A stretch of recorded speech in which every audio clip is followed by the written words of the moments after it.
Changes? There's no changes from the Same previous team match. from Yes, last sir. game. Okay, good luck. Thank you. Okay, so Mardan Warriors have won the toss in match 15. They're bowling first.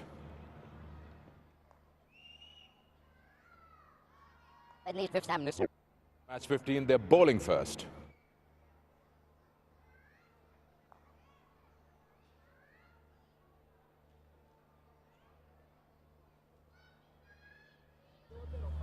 Bat, Dominic. Yes, I can. Thanks, sir. Yeah, I've got the bat.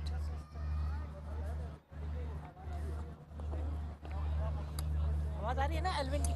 हाँ, सनत? हाँ, आ रही है. वहाँ से होगा? Which camera are we using? इधर से आ जाएंगे, इस साइड से. हाँ. Yeah, just waiting for the camera. Yeah. Yeah. Yeah.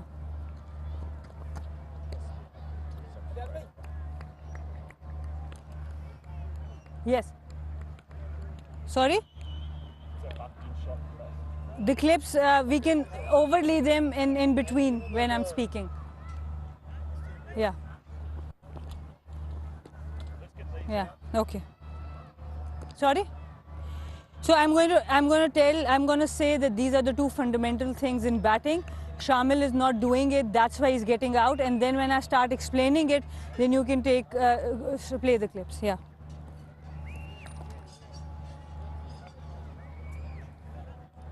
Okay. Yeah. Yeah.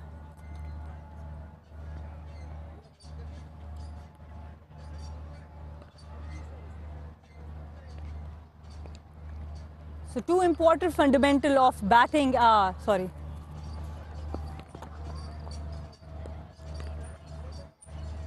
So two important, sorry. Two important.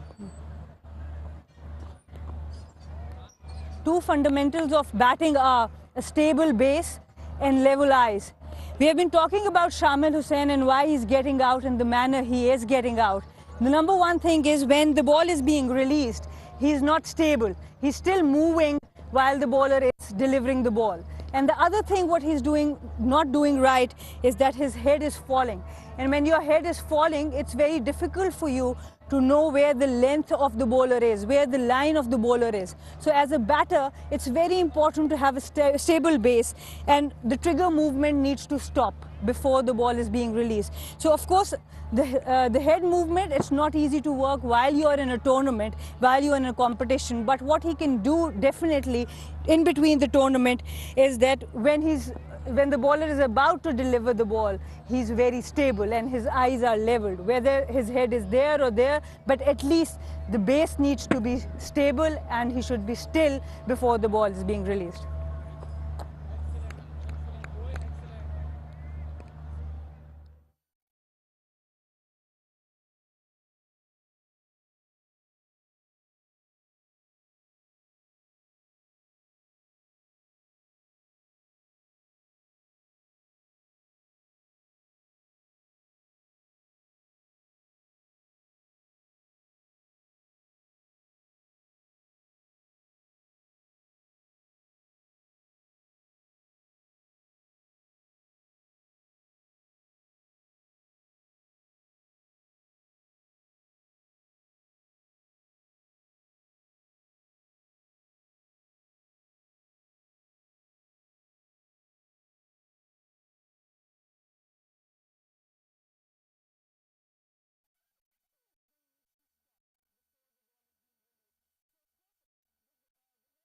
It's not easy to work while you're in a tournament, while you're in a competition. But what he can do definitely in between the tournament is that when the bowler is about to deliver the ball, he's very stable and his eyes are leveled. Whether his head is there or there, but at least the base needs to be stable and he should be still before the ball is being released.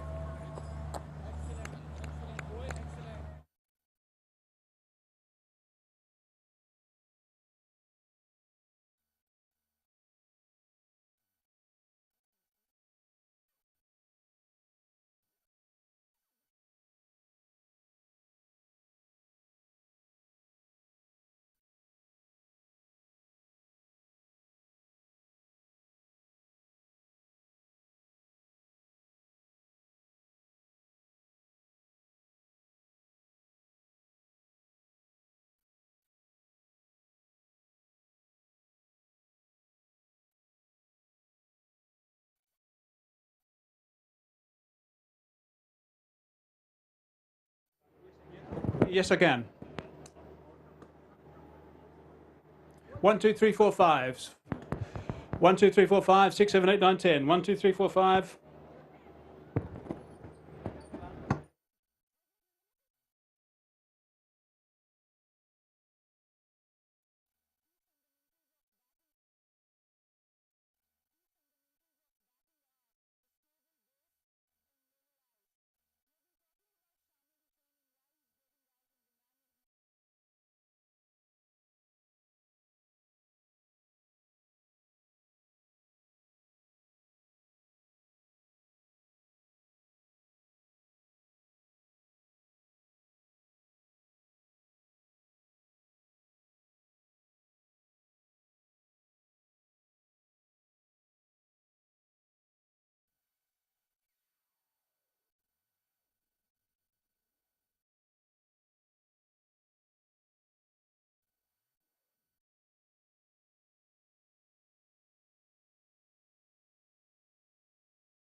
The battle for the top finisher resumes tonight as the Mardan Warriors take on the Gwadar Sharks. Mardan Warriors on a high after a good knock from Shazib Khan, and the heroics of Hazib Khan led them to a victory over the Hunters. The Sharks tasted defeat for the first time as they got bundled out at the hands of the Royals. This time they get the wicket. Who will claim top spot tonight? Will it be Abbas Ali or will it be Shamil Hussain? Welcome back to Gaddafi Stadium, Lahore. We're all set for the next encounter, the last one before the playoffs between the Mardan Warriors and the Gwadar Sharks. The Pakistan Junior League continues. Good news is we have our top four, but we're very close to finding out who plays who. That's what we're here for tonight. I've got Sanam Mir and Mike Hazeman with me. Mike, welcome to the Pakistan Junior League. It's lovely to have you on the panel. Raha, thank you. Very nice to be here. Sana, nice to be with you too. Nice to be with you here. Sana, now let's talk about that last game before we dive into the playoffs and who's playing who. The Royals versus the Raiders. Now, a lot is going on with the Royals batting order. Basit Ali seems to be the lone warrior pretty much.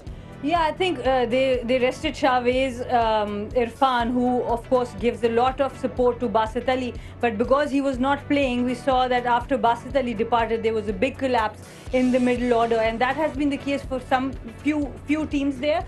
But for them, because it happened yesterday, so they even lost the game. But Basit Ali, he's a brilliant player. You'd love to watch him the way he plays. Excellent timer of the ball, and doesn't like to hit it too hard. He times it really well and very strong on the back foot. I think the way he's nice and organised, he's quite a compact little guy as well, and he's nice and organised. He likes to give the ball a bit of thump. He's very strong, of course, square on the offside.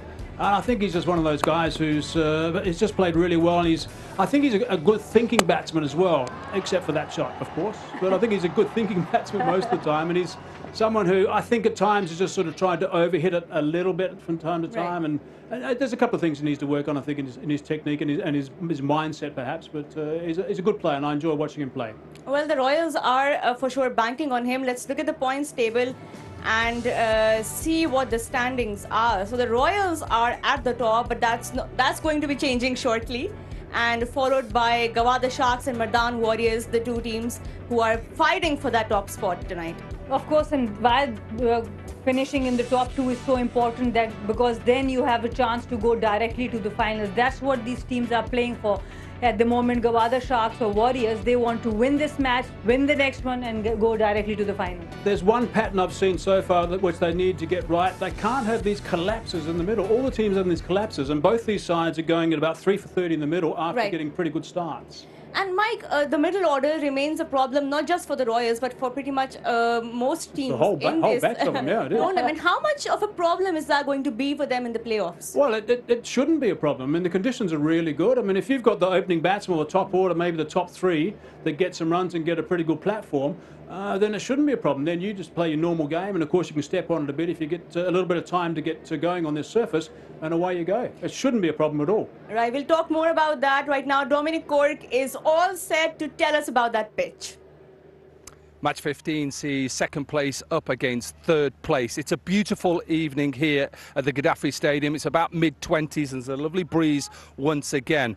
We are using the same pitch as we used yesterday with the double header. This is pitch number 1, pitch number Ek. We've used 5 surfaces throughout this Pakistan Junior League, and all the even numbers go this way. So we're on pitch 1, this is pitch 2, and then we go this way, pitch 3, teen, pitch 5 Panch, and then pitch 7 Sart. So you can see that we've used 5 pitches so far. So this is the 3rd time we're going to use this surface. This is the same surface that England played 2 T20s on and scored over 200 in one of the games. It is test pitch. These actual services have only been relayed for 2 months, so they're playing beautifully.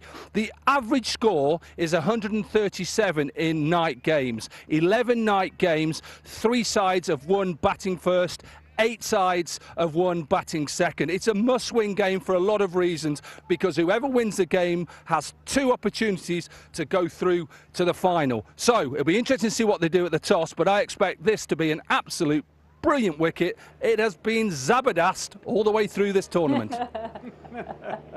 Well, Dom certainly has picked up on his share of Urdu with all those numbers and the zabardast. Thanks, Dom. The pitch looks good. Yeah, Mike, what do you think would be a good total for the side batting first? Well, I mean, Dominic's talking about the average scores and that sort of stuff. I mean, there's no reason why it shouldn't be higher. In a game and leading into the finals and the eliminator and all those sort of games, they should be stepping on it now and raising the bar. They need to sort of talk initially about the 150 mark and adjust from there. Well, let's find out who's going to be batting first. Sikandar Bakht is ready with the 2 captains. Welcome. It's match 15 of the Pakistan Junior League and getting closer and closer to the playoffs. It's an important game. This will decide who will finish in 1 and 2. So the match between Gwadar Sharks, Shamil Hussain, the captain, and Mardan Warriors. Of course, the captain is Abbas Ali and our match referee Mohammad Javed Malik. Let's have the toss, and Abbas has the coin. Tails. Tails is the call. And it is heads. So Mardan have won the toss. Abbas, सबसे पहले बताएं क्या करेंगे? हम लोग bowling करेंगे. Bowling करेंगे. Important match है क्योंकि जो भी 1-2 फिनिश करता है उसको 2 अपॉर्चुनिटीज मिलती हैं फाइनल में आने के लिए, तो उस लिहाज से पूरी ताकत लगानी होगी आज. जी बिल्कुल इंपॉर्टेंट मैच है हमारे लिए भी, गवादर शार्क के लिए भी. कोशिश करेंगे कि जीत ले. ओवरऑल टूर्नामेंट का एक्सपीरियंस अच्छा रहा है. आप टॉप 3 में रहे हैं. जो हम बात करते रहते हैं यहाँ पे कितना स्कोर अच्छा होगा, कितना डिफेंड हो सकता है, ये जरा ट्रिकी क्वेश्चन है. 140-45 तक ही टीमें रुकी हुई हैं. जी बिल्कुल इसी तरह कोशिश करेगा. हमारी बॉलिंग स्ट्रेंथ बहुत अच्छी है. कोशिश करेंगे 140-130 तक रिस्ट्रिक्ट करें. क्या चेंजेस लेके आए हैं टीम में? जी बिल्कुल 2 चेंजेस है टीम में. जुहैब खेलर है नबील की जगह, बुरहान खेलर है ओली की जगह. चलिए, गुड लक. शामिल, आपसे बात करते हैं. ऑब्वियसली चेस करना ही यहाँ पे प्रेफरेबल है. आपका भी यही प्लान था? Yeah, I would have preferred, but it's not a big deal. The wicket's pretty flat. I think जो अपना रोल बेहतर अदा करेगा वो he's gonna win the match. तो कितना स्कोर देख रहे हैं? ये सवाल मेरा सबसे होता है और ऑब्वियसली सारे कैप्टन्स की ख्वाहिश होती है 165, 170 तक जाए, लेकिन रियलिस्टिक क्या है आप? I think 150 is a very mediocre target. I think 170, when you go too high, you can be very aggressive. Over बंदा confident होके बंदा hit मारने शुरू हो जाता है. But I think 150 is a really good target. Okay, what are the team changes? There's no changes from the Same previous team from yes, last sir. game. Okay, good luck. Thank you. Okay, so Mardan Warriors have won the toss in match 15. They're bowling first. Well, the Sharks are going to be batting first. Would you take us through that lineup? Yeah, the Sharks. I mean, they've got a pretty good side. I mean, they need some of these guys to really step up to the plate now. Shamil Hussain's got to get some more runs. I mean, they got 180 in their second game, but since then they've been in real problems. Their last match they only got 119 for 8. So they've got to Benkenstein threw his wicket away in the last game as well. So they've got to make sure they play better. And I think that as a group they should be doing that. And when you get to the sharper end of a tournament, when the games really, really count, it's the more experienced players that are really important. So there's the boys getting the photograph. The other thing I'd like to see is I'd like to see Sir Vivian Richards smile today. And the Mardan Warriors, they have made a couple of changes. Ollie Cox, who was not performing as much as they would have liked, has been replaced by Burhan Riaz. Yes, and he's from Belgium. And then Mohammad Nabil, he has been replaced by Zohaib Khan. So overall, their top order looks sorted. With Shahzeb Khan and George Thomas, they have been really good. Hasib Khan has come in with the runs. So overall, a very good, good-looking unit, and now they're gelling in together as well. Right, well, the Sharks are going to be batting first, and they will be banking on their captain Shamil Hussain, who's struggling a bit so far. Let's find out what Sanamir thinks he should not be doing tonight. 2 fundamentals of batting are a stable base and level eyes. We have been talking about Shamil Hussain and why he's getting out in the manner he is getting out. The number one thing is when the ball is being released, he's not stable. He's still moving while the bowler is delivering the ball. And the other thing what he's not doing right is that his head is falling. And when your head is falling, it's very difficult for you to know where the length of the bowler is, where the line of the bowler is. So as a batter, it's very important to have a stable base, and the trigger movement needs to stop before the ball is being released. So of course, the head movement, it's not easy to work while you are in a tournament, while you are in a competition. But what he can do definitely in between the tournament is that when the bowler is about to deliver the ball, he's very stable and his eyes are leveled, whether his head is there or there, but at least the base needs to be stable and he should be still before the ball is being released. I think that's really nice stuff. I mean, if you've picked up something that he can work on, and it's not going to take him long, I don't think, to work that out. I mean, trigger movements, I think, are a really important part of a batsman's game. If you like doing it, it's great. Virtually no one these days stands still. His trigger movement is quite excessive. At the moment, what he can do is actually stand further outside that leg stump, and I don't want to get too carried away with the number 4 batsman at Pakistan Test side, but I think he's a wonderful player, but not get into those sort of movements. But he can actually be a bit more excessive with his first step, because I can't see him shortening that in the short term. So maybe stand out a bit more. And then obviously he's just got to be a little bit more upright. It's not that difficult to do that. And the timing of the trigger movement, that's important. It needs to finish. No matter what trigger movement you have it, but it needs to finish the time the ball is being released. And that's the number one mistake a lot of players make when they're in bad form. They don't realise that's the problem. Right, well, we've seen a lot of good batters, bowlers, all-rounders already in the tournament. And one of those all-rounders is the Sharks player Arafat Minhas. So let's go and find out more about him.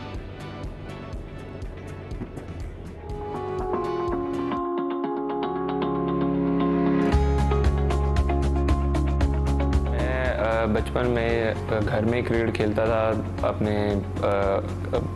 भाइयों के साथ, तो वहाँ से ही शौक़ develop हुआ आहिस्ता आहिस्ता। तो जो मेरे फादर थे उन्होंने मुझे देखा खेलते हुए, मैं मतलब गली मोहल्ले में खेलता था क्रिकेट, तो वहाँ से ही फिर उन्होंने मुझे क्लब ज्वाइन करवाया। तो फिर मैं वहाँ से जब क्लब में गया तो क्लब में आहिस्ता आहिस्ता जब जो हमारे क्लब के सीनियर्स थे उन्होंने जब मेरी तारीफ़ की अब्बू को कि ये टैलेंटेड है, इसको आप आगे अपॉर्चुनिटी दें, तो इसी तरह फिर मैं मेहनत करता रहा। जी, मेरे फादर को शौक़ था क्रिकेटर बनने का, तो वो अनफॉर्चुनेटली नहीं बन सके, तो फिर उनका ख्वाब था कि मैं क्रिकेटर बनूं, तो उन्होंने मुझे शुरू से ही ग्राउंड्स में अपने साथ रखा। हमारे साथ सर वेव हैं, मुश्ताक अहमद हैं। ये हम एक्सपेक्ट नहीं किया था हमने कि कभी हम इनके साथ भी ड्रेसिंग रूम शेयर करेंगे, तो ये हमारे लिए बहुत अच्छी अपॉर्चुनिटी है। और बाकी जितने भी कोचिंग स्टाफ के मेंबर्स हैं उन सब का हमारे साथ रहना और उनका जो एक हमारे साथ बॉन्ड है वो बहुत अच्छा है। मैं छोटे छोटे गोल सेट करता हूँ, उनको अचीव करता जाता हूँ, और मेन गोल तो आपको सबको ही पता है कि एक ही गोल होता है कि आप अपने मुल्क को रिप्रेजेंट करें, और मैं चाहूँगा कि मैं मुल्क को तीनों फॉर्मेट्स में रिप्रेजेंट करूँ, और आहिस्ता आहिस्ता छोटे छोटे गोल्स को अचीव करता जाऊँगा, तो मैं एक टाइम आएगा कि मैं पाकिस्तान को रिप्रेजेंट कर सकूँगा।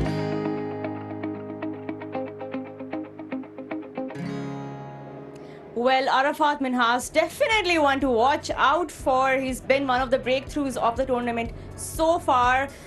We're almost set for the game. Mike, who's going to be the top performer, the top team at the end of this night? The Sharks. The Sharks are, and mainly because of the guy we just heard from. Sana, what do you think? Yeah, I also had to, I think, go with the Sharks the way they have been playing throughout the tournament. One bad match, but otherwise they've looked really solid. Well, the Sharks are the popular choice over here. That's all from us. We're ready for the action. And for now, let's go upstairs to commentary. Thank you very much, guys. Here we are, all set for match 15. This is Mardan Warriors versus Gwadar Sharks. Whoever wins tops the table. Luke Benkenstein, he's the mainstay for the Sharks. He's given them good starts. He looks like a batter who likes to hit the ball and especially use the power play for the betterment of his team. His captain, Shamil Hussain, he's had a few bad runs in terms of opening, but he's had one good knock, and he should remember that one. The bowlers all set, Abidullah from the Mardan Warriors, and so is my partner, Tino Mawoyo. Very good evening, Sikandar. Good evening to all our viewers from across the world, wherever you may be. It's the final group stage game. Whoever wins this will be top of the table, guarantee themselves an opportunity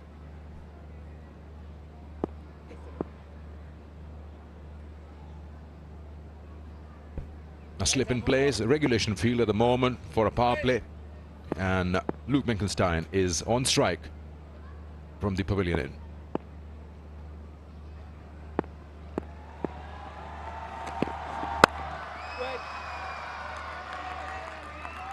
Looks like a good pitch, Tino.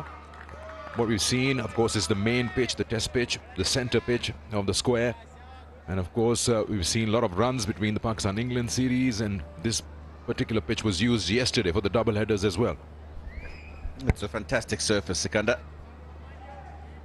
Hats off to the men that do all the hard work in preparing these surfaces. They've been good pitches throughout the competition.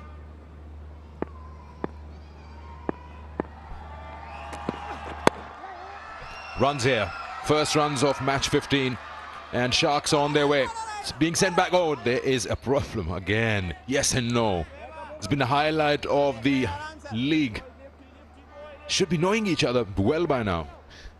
Other than just knowing each other well, Luke Menkenstein is very annoyed, and I would be too. This is easy 2 runs.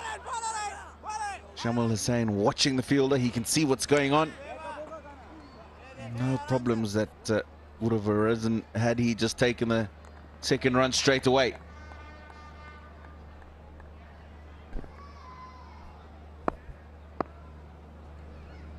Mardan won the toss. They've decided to field first.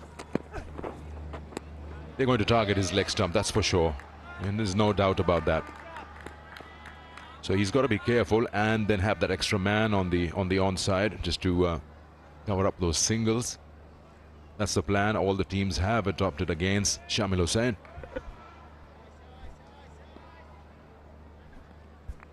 Yeah, we saw a brilliant piece from Sanamir just explaining what he needs to try and do to counteract that problem.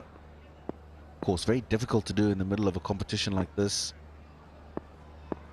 Games coming back to back. That one just didn't get up. Now that puts a bit of a question mark in the back of your mind as a batter. Should I be careful when I'm going on the back foot? Because this ball just rolled to the keeper. He was trying to pull that. The length was a little shorter, but there was no bounce as he would have liked.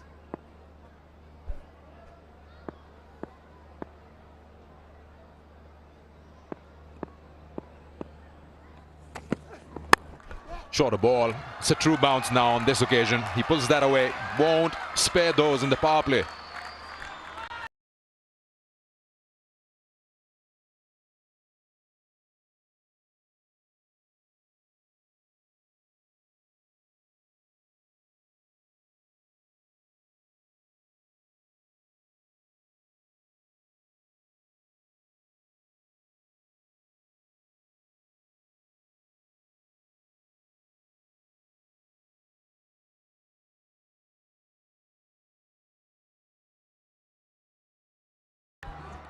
That's a better length, just leaving the outside edge. So that shouldn't be a problem for him to ride the bounce, and he stood tall and he played that, watching it all the way. He's a quality player. First time I've seen him play. Been a bit disappointed with the numbers that he's put together, Sikandar, into his 5th match. Just 81 runs.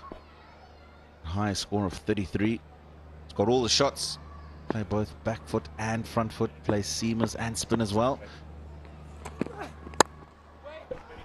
Must be looking for him to be a bit more tougher on himself and get some better scores. First over gone. 7 for no loss.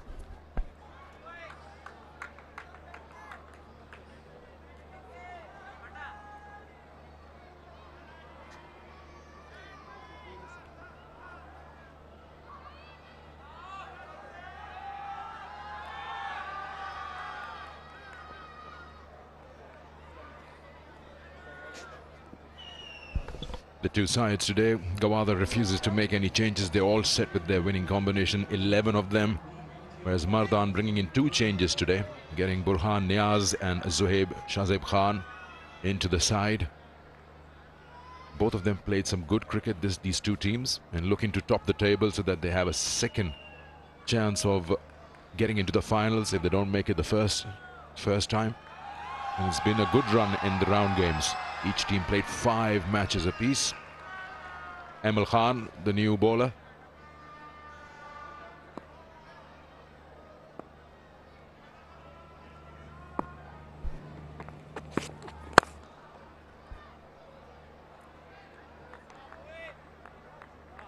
So pretty sure that the sides batting first will now be looking for minimum 150.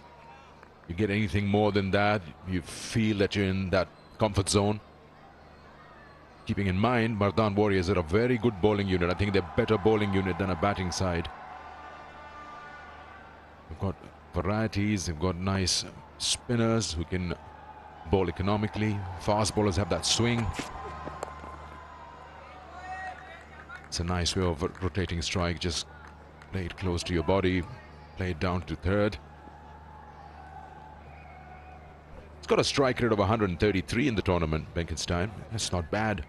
Someone who plays in the power play. Yes, he's had a good 80, a 30 odd, but then when you're an attacking batter, then you are bound to probably lose your wicket once or twice a little early. His best is 33. Yeah, and my point is he's a much better player than that. You've seen him in the power play that you're talking about, the strokes that he plays. Look at that. Sublime. And you can play shots like that, and then you see how he's got out some of the times. Very frustrating. Yeah, width, and is moving further away. He's timed that to perfection. Standing still and finding the gap at the same time. This is a fast outfield.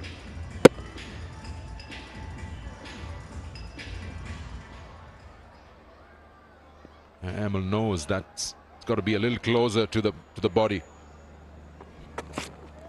Yeah, that's more like it. Flying edge down to third. The bowlers have been good from the Warriors, Tino. 5 for Abidullah, 5 for Emil on your screen right now. And then Nabil has got 5 wickets as well. He's not playing the game today. So the fast bowlers have got 15 wickets amongst them from the Warriors. That's the length you want to be bowling to him. Probably 5th or 6th stump. Shaping away. He doesn't quite get his foot going across to the offside when he plays. Benkenstein on the front foot anyway on the offside, so good area for him.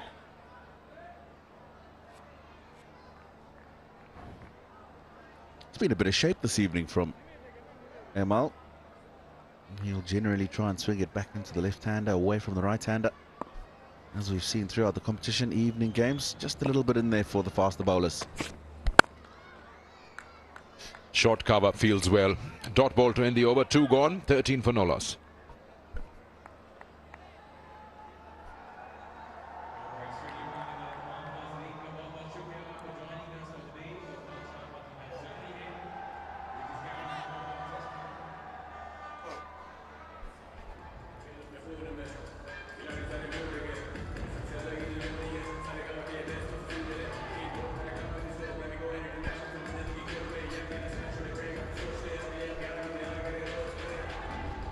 They've got a good side. Daniel Ibrahim from England, the overseas player, at number 3. Zulkifal has looked good. Minhas, of course, their mainstay. He's a brilliant all-rounder.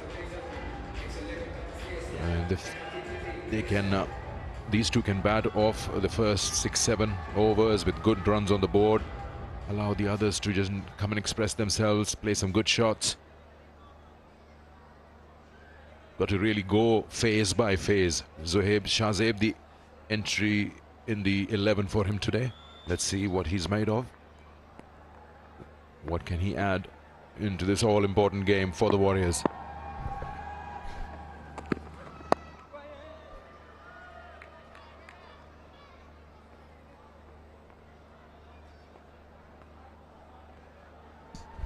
Zek Motor Oil, and you have an opportunity right here.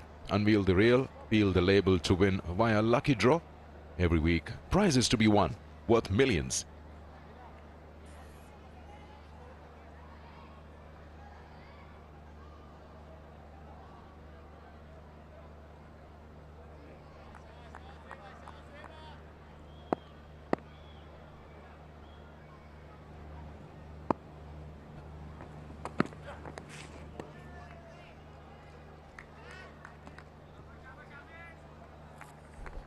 You notice how he's made slight adjustment over here, Shamil. He's been dismissed on 2 occasions, bowled round his legs onto the leg stump, and today, look at him, how he's not covering the stumps, and now he moves, shuffles a bit, and he covers that leg stump. I like to see that. It means that he's watching, he's listening to what the experts are saying about his batting technique. Mike Hazeman mentioned earlier that it's probably a good idea just to stand a bit further outside the leg stump. It's a no ball, and has been treated like one. It's been put away for a boundary, it was too full. And not only that, he's also awarded a free hit. Displayed through the line, saw the length, his eyes lit up. Yes, that is a no ball.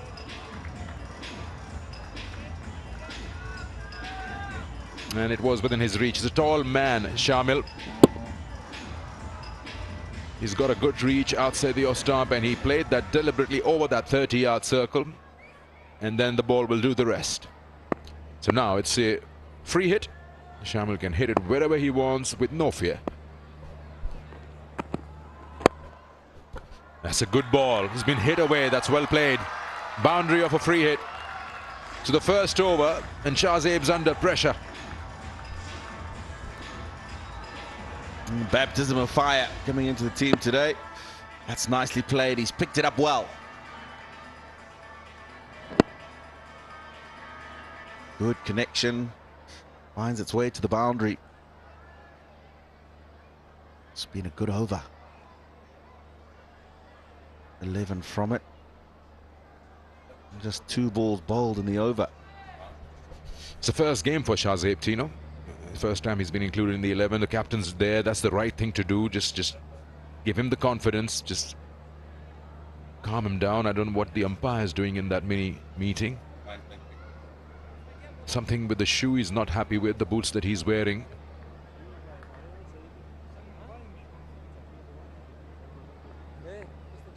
He's Zohaib Khan Shahzeb, a long name.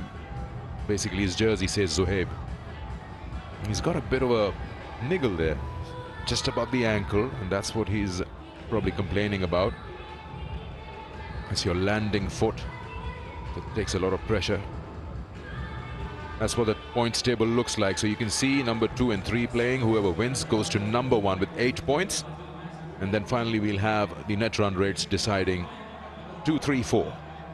Gujranwala Giants and Hyderabad Hunters have not been able to make it to the playoffs.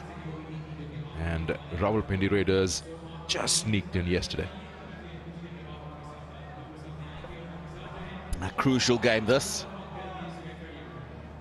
More than likely the team that loses today might just slip into that 3rd place position. So everything to play for this evening. Shahid Afridi, who's the mentor of the Mardan Warriors, just having a word with one of the players on the sideline just now. He's talking to Bohan Niaz, who's also an inclusion in today's side, didn't play the last match. Yeah, he's gone off the field as Shahzeb.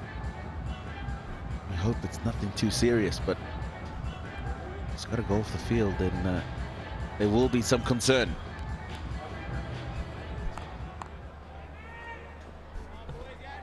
Well, we've seen Shahzeb not being able to complete his over.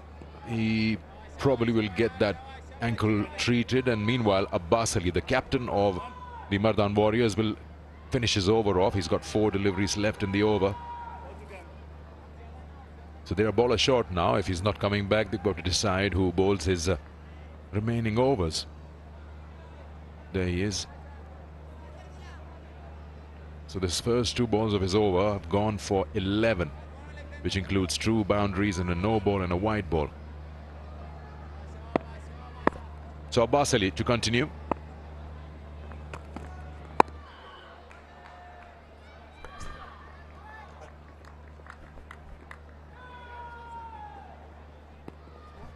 So he usually bowls just that 1 over, Abbas Ali, the captain. And today he probably will get 1.4 overs to bowl. He's got 1 wicket. You can see right there, 1 for 14. I don't think he's bowled in the power play.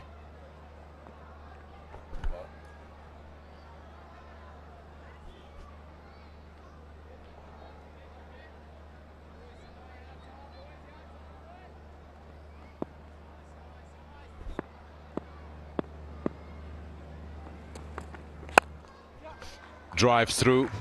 They know he likes it square of the wickets. He got protection. Coming back for the second. Quick.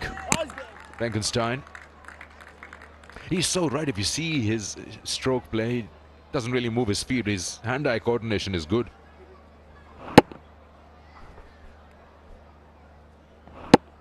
Now, going outside the stump, front foot. Doesn't bother to get his foot across so much, and that's why. You've got a bit of shape away from him. If you hit a good length, 5th, 6th stump area, you've got an opportunity to get that outside edge. Yes, exactly that. He's trying to reach the ball, standing his ground. And that is when probably if you put back to that, you won't be in control of your shot. That'll probably fly away somewhere to third.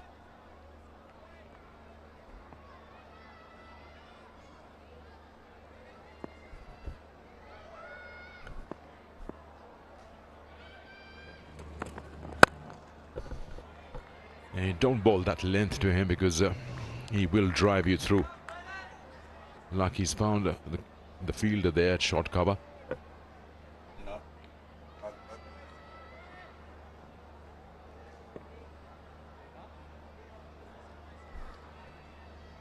Abbas Ali has done well to complete the over. He's got one more ball to go.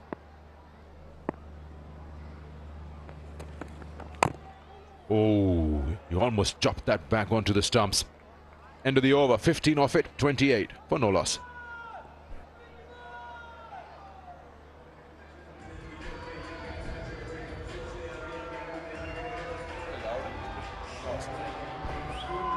Gwadar Sharks have been pretty good so far in the tournament. Won by 34 runs convincingly over the Raiders. Hunters were defeated by 5 wickets. Their third game against the Giants, they won by 44. Last game was the one they lost by 8 wickets. This one, a crucial one to win.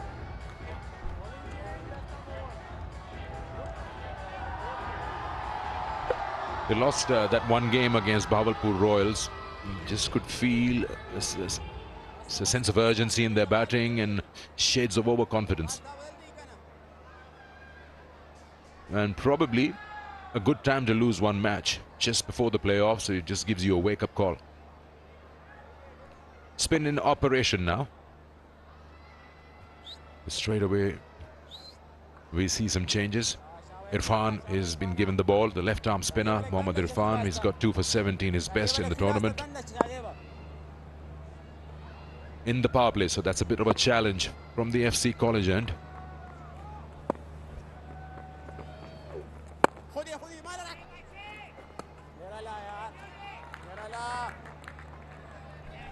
Now we started to see the introduction of spinners early in the last 4 or so matches. Bowling in the power play.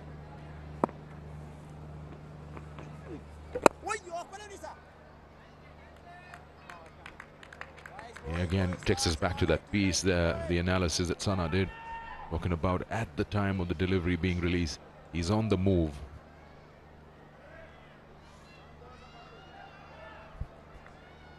It's not a bad start, this, going at 8.7 runs and over, and they still have quite a few overs left in the power play.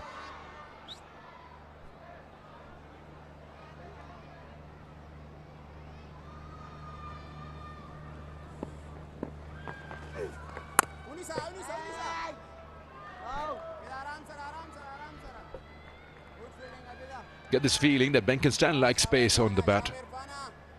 Not a bad ploy to bring in the spinner.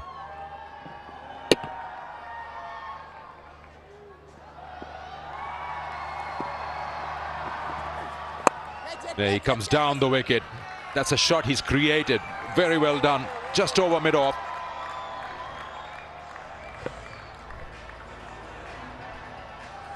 Oh, he's had to create that because he's had a few dots, Benkenstein. He moves on to 17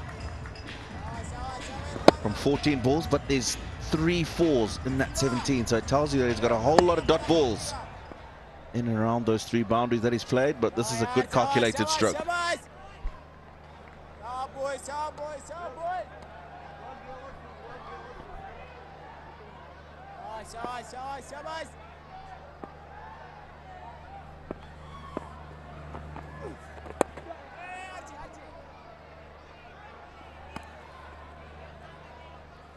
That's one way of dealing with the spinners, just creating your own lengths. Saw him coming down and meeting the ball early and then playing that over wide mid-off.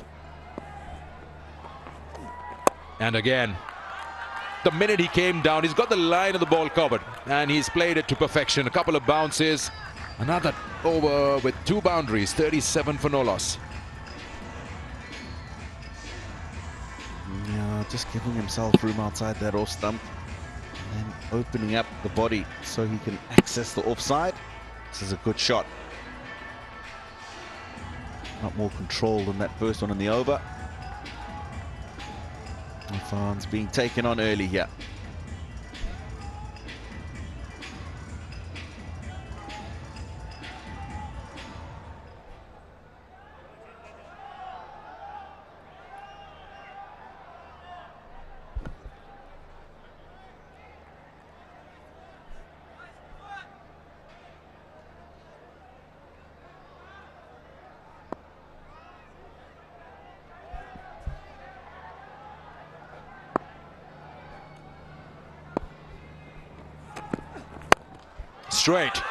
Straight as you like, and hits the parameter boards on the fall. Now that's a shot of authority. You go, boy. Good stroke. Sees the length. Decides early that he can get under it. Clears the boundary. It's a good stroke.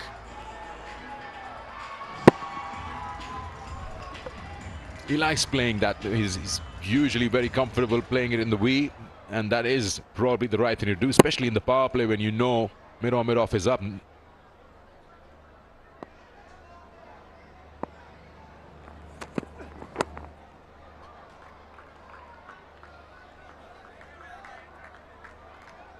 Just changing that length completely on that occasion, Abidullah.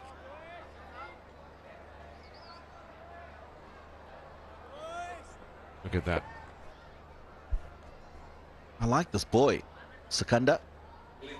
He's got something about him. Yes, he struggled a little bit the last 2 or 3 matches, but I like the way he carries himself. Listen to him when he speaks to you a lot at the toss and at post-match. Speaks a lot of sense for a young man. Not surprised that he's been asked to captain this Gwadar team.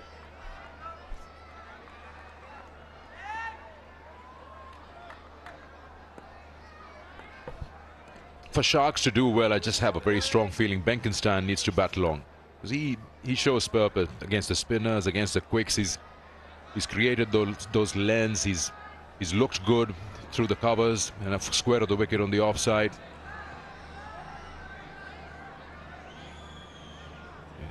Looks totally in control of his stroke play. Nothing slogging about it.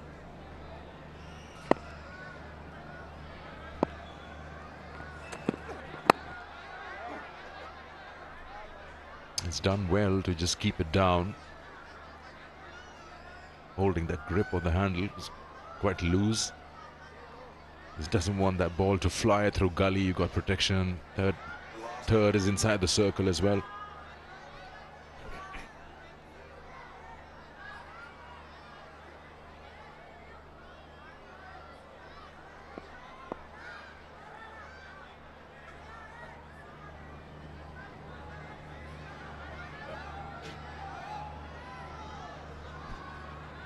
Changing the field. They've asked the mid-wicket to go down to the boundary. Fine leg has come up into the circle. A backward square leg, cow corner now on the boundary on the leg side. And he's beaten that fielder at gully. Just opened the face of the bat and passes through that fielder. Earns a boundary. They're flying, the Sharks at the moment. Now that's just gone away from him off the pitch and just opens the face. He knows that if he just gets it past any of those fielders in the offside field, he's going to get a boundary. He's done just that.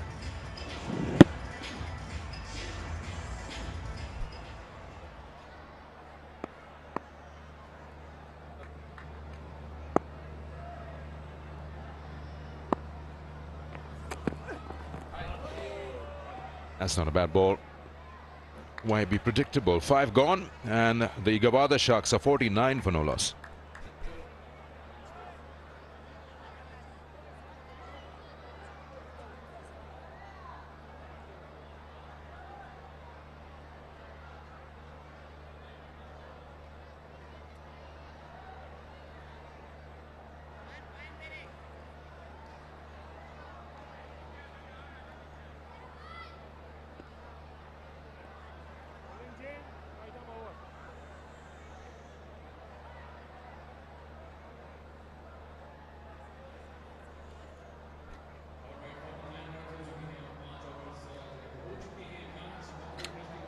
Last over to the power play then.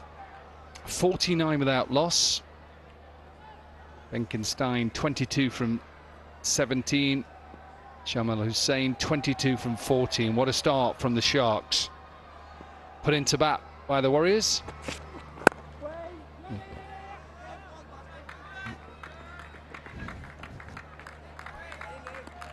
It is a very good start, especially knowing that the Warriors, they really take pride in their pace attack. Their pace attack has been good for them, and the Sharks are going for them. Both Shamil and Benkenstein looking really good. Tell you what's also good, he's been listening to you, your masterclass on where he should bat. I know that the first two commentators, Tino and Sikandar, talked about it, and we've highlighted his problems, but look at the difference here. Look how far he's outside his leg stump, and he'll obviously make that trigger movement so much better, so much better. Absolutely. I think this is the point Mike also made at the studio, that he can start the trigger movement from behind the stumps. What's extremely important is the timing of the trigger movement, and that's what he has adjusted, and that's all you can adjust during a tournament. Just look at that. He has almost finished the trigger movement before the ball is being released. So his feet are in a better position. He's just got to work on his head position now. Full toss, put away for a boundary. Benkenstein is off with his 27, and they're in a good position. In a different stance, more open stance, that gives him that liberty to play on the leg side without falling over. A different technique for Benkenstein, and he has been so good on both sides of the wicket, whether it's offside or leg side. Yeah, and also the difference in the head. Watch Benkenstein, how his eyes are level. Just watch Luke Benkenstein. Oh, does he get this all the way? Fine leg up. You cannot bowl there to Luke Benkenstein. He just helps himself to a maximum. Half a dozen. And you talk about the level of the eyes. Because of that good level, he was watching the ball till the end. And look at that connection. It's not an easy shot to play. It's coming right at his head. And he plays it so well. Excellent execution. Well, Abdullah tried that in the first over, and he got dealt with then. Abdullah. Amal Khan has tried it with fine leg up. Oh, nearly. Timing it beautiful. Go to Kingdom Valley PVT Limited official Facebook page and get a chance to win exciting prizes, and you could be the next winner.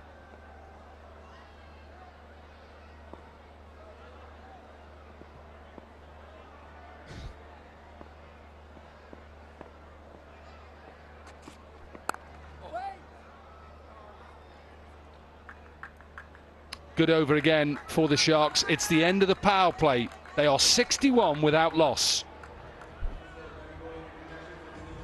Yeah, I was...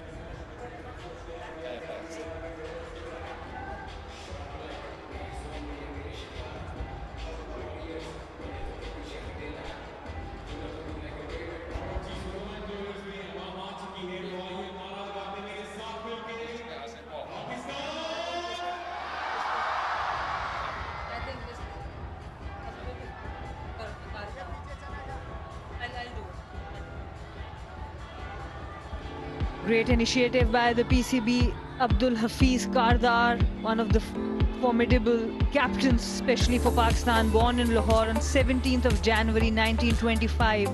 played 3 tests for India on the 1946 tour for England prior to making debut and represented Pakistan and served up as the captain and achieved winning maiden series, test series against India.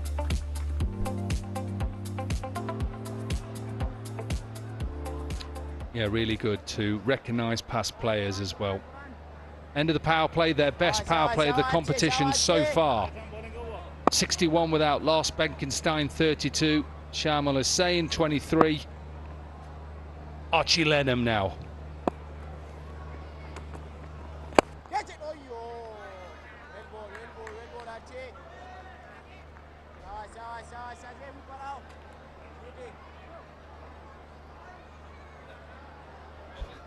This is going to be interesting.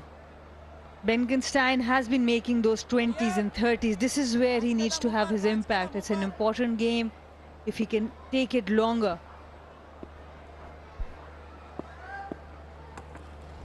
I was just about to say, be careful, Luke Benkenstein, early on against spin, because I know you play the reverse sweep, and they know each other quite well, Luke Benkenstein and Archie Lenham. He'll know that he wants to play the reverse sweep. So a couple of things I want you to look out for here with Archie Lenham. Just watch where he's landing. He was working with Shahid Afridi earlier, and he's definitely worked on getting closer in. Think about, visualise Shahid Afridi and how good he was when he got really close. He got obviously a lot of revolutions and a lot of dip into the right-hander. Now, I think Archie Lenham has slightly changed here. He seems to be getting closer. Why? Why should he be close? I think with the if you're coming from closer to the wicket, it's important, if even especially if the surface is not giving a lot of spin, the ball can still go ask the questions from both edges of the bat, because you're coming closer, your arm is higher. Well, he gets it in the gap. It's a good shot from Luke Benkenstein. It wasn't a poor delivery, really. What he did so well is he just opened himself up and he saw the big gap and he timed it beautifully. It was a straighter delivery in the stumps, not an easy shot to play. Archie going with the googly again, but it was well read by Benkenstein. There's that reverse sweep. He's had a little bit of luck. He's already scored his highest score so far, and it's got even higher. A boundary to finish the over. 11 runs from it, 72 without loss. And you said it right, he was lucky. It could have easily gone onto the stumps, but this time an inside edge passes the stumps. Look at the reaction of the keeper. This is how close it was. Runs away for 4.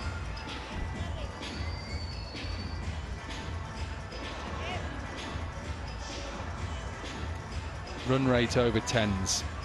That's what the Sharks want. Keep it over 10s now. Mike Hazeman was spot on in your pre-show when he talked about sides who have struggled from now. From over 7 to over 15 is they've struggled against spin and struggled against getting early boundaries and then rotation of strike.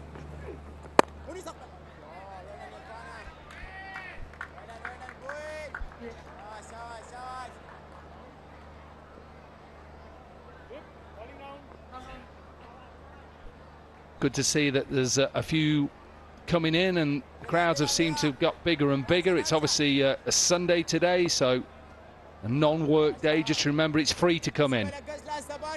After this game, you've got 4 more opportunities. Tuesday, Wednesday, Thursday, and the final on Friday. Come down. Wherever you are, come to the Gaddafi Stadium and come and see the next generation of not just Pakistani players, of perhaps players who are going to play around the world as well. In another few years, people will be buying tickets to see these youngsters play wherever they go. So it's very important we support the grassroots cricket. Well, he just, again, tried to muscle this. Just got to not get frustrated. You can just see with his actions, he gets frustrated too easily. He's sorted out that situation. He's got through that little bit of a stage where it keeps walking across and either LBW or bowled. Stay patient. And he's good against the spinner. He's been better against the spinners. But I really like how Irfan is bowling. He's taking the pace off. Decode official smartphone partner for PJL 2022. Visit Decode social media pages and get to win some more fabulous prizes. Just 5 singles so far, and what he has done well is both these batters have looked good against pace. So he's taken the pace off. But Sana, there's nothing wrong with getting 5 singles. There's nothing wrong from over 7 to 10 saying, I tell you what, if we don't get a boundary option, we'll just take 6 and over. Just take 6 and over. Perfect. There's nothing wrong with that. A side are allowed to bowl a good over at you. End of the 8th, 78 without loss.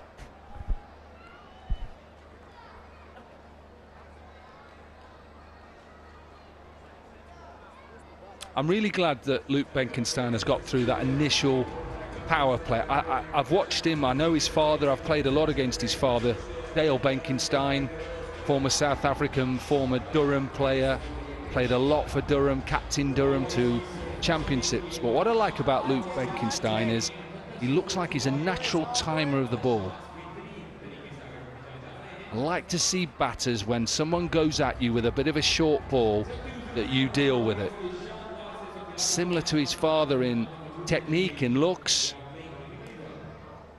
And if I was coaching him, I'd want him to bowl a bit more as well. Become that all-rounder. I agree. Whenever he's come to bowl, he's looked good. And again, with Archie Lenham, I think he just sees it and wants to play a reverse sweep. And I'm just trying to understand, look, there's 2 fielders behind square there. Unless he's going to go up and over, which I know he can do, I just think there's 2 bigger gaps on the leg side, and even go over extra. He's got to change now because of the left-hander. And he did that. He did that in the last over. He hit a 4 between mid-wicket and mid-on, long on and deep mid-wicket. So he can do that. We see a lot of players using the sweep when they can't go down the ground. That's a lovely shot. That is such a good shot.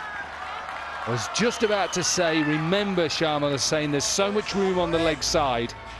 I like the way that he's used his feet, and he didn't look to overhit this. He's really good against spin. The use of feet is really good. The head position much better. Just look at that. Quite still. The eyes were quite still even while he was using his feet. Again, does he get it in the gap? No. Just picks out. Long on. Abdullah didn't really need to do that. I think he's trying to get it in the gap. But once again, start to the over with a boundary, and yes, I know why you're upset, and the Warriors will take the first wicket. 1 too many. He played a really good shot the previous delivery. This time wanted to go to the other gap. He played it straighter the last time, and Archie Lenham, he gets the big wicket. Shamil Hussain has to walk back for 32. Gwadar Sharks 83 for 1.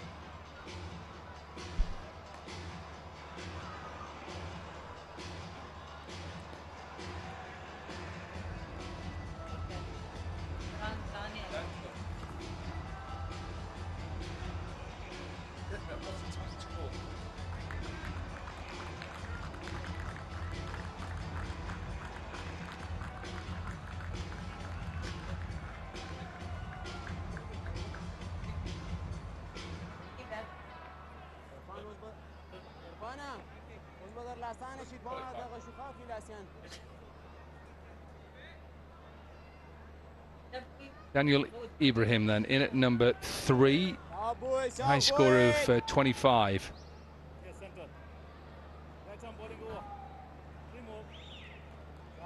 And again, as we've seen throughout the tournament, when sides lose wickets in this mid phase, they all of a sudden just lose that momentum.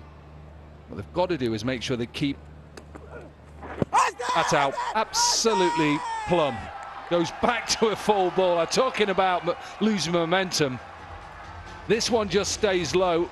He's definitely got a little bit closer to the stumps, Archie Lenham, and it's working. You called for this wicket, Dominic. We have seen so many collapses in the middle order. Is this the start of another collapse? Archie Lenham coming closer to the stumps. It was plumb in front. It didn't bounce as much as he would have liked, but he was in no position to defend that. Delight for Archie Lenham, delight for Mardan Warriors. Daniel goes for naught. Gwadar Sharks 83 for 2.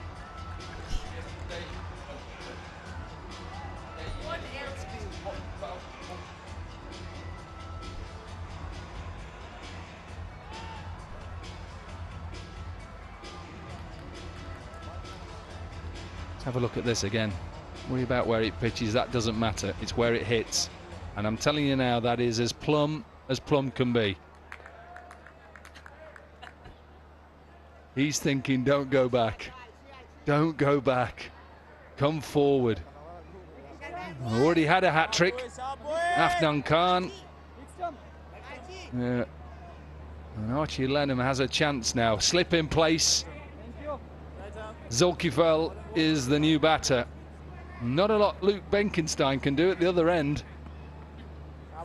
He's just watching. Like this, get a little mid-wicket in. What are you going to bowl? What is he going to bowl? Another googly? I think he's going to bowl a googly. I do think. Was a googly. Absolutely was it a googly. He gets an inside edge. I think it's close if he misses it. And Shahid Afridi would be quite happy as well.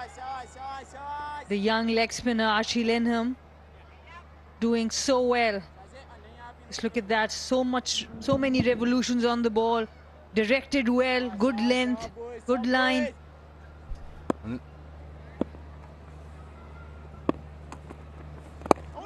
Oh, good over. What an over. 7 runs from it, couple of wickets, 85 for 2.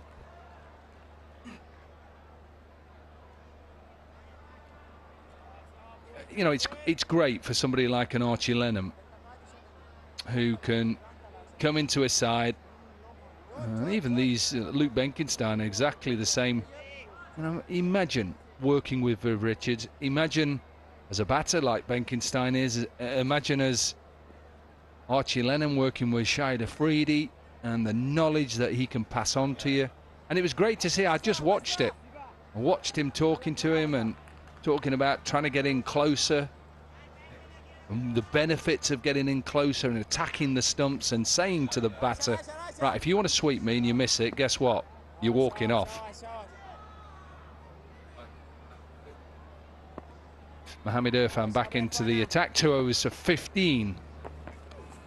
Yeah, nice shot, don't mind that shot. He's not looking to overhit it, he's trying to go over extra, but he knows that if he just like doesn't try and overhit it, it goes to long off, then he's not going to get caught.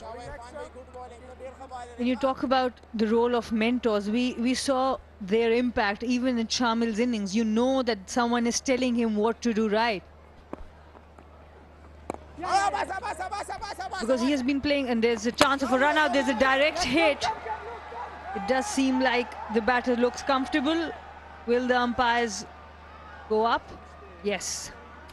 Well, it was a good dive, and he's just saying to Luke Benkenstein, we may have missed out on an overthrow. He was just running through thinking it was coming to his end. That's what he's just telling Zulkifel now, but it was a good throw. Yeah, good dive. Well, goodish dive on his knees. He's all right. It's the main thing, he's home.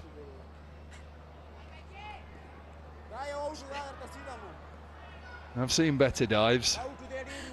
So now I know what a goodish dive looks like. Well, it's average. I was just trying to be nice. There's that reverse sweep again. And he gets all of this and gets his first 50 in the Pakistan Junior League. He's got off to a couple of good starts. But this man, I think he's got a big future in the game. He's played really well. Just 10 dots in 31 deliveries, 8 fours and 1 6. Luke Benkenstein. Very good 50 there. Now he's got to push on. Is he going to push on all the way? This is huge. Huge 6. He's now putting the bowlers under pressure, and the Sharks are closing in on 100. And this is how you make the bowler bowl to what you want to bowl. He has been reverse sweeping them, not thinking that he's going to come down and hit it straight. And that's what he does. After that reverse sweep, uses the feet, goes straight down the ground. What a lovely follow that is by the cameras there. Just watching it sail over. You don't want to see that when you're a bowler, I can tell you. Now then, 12 runs from the over. Yes, good.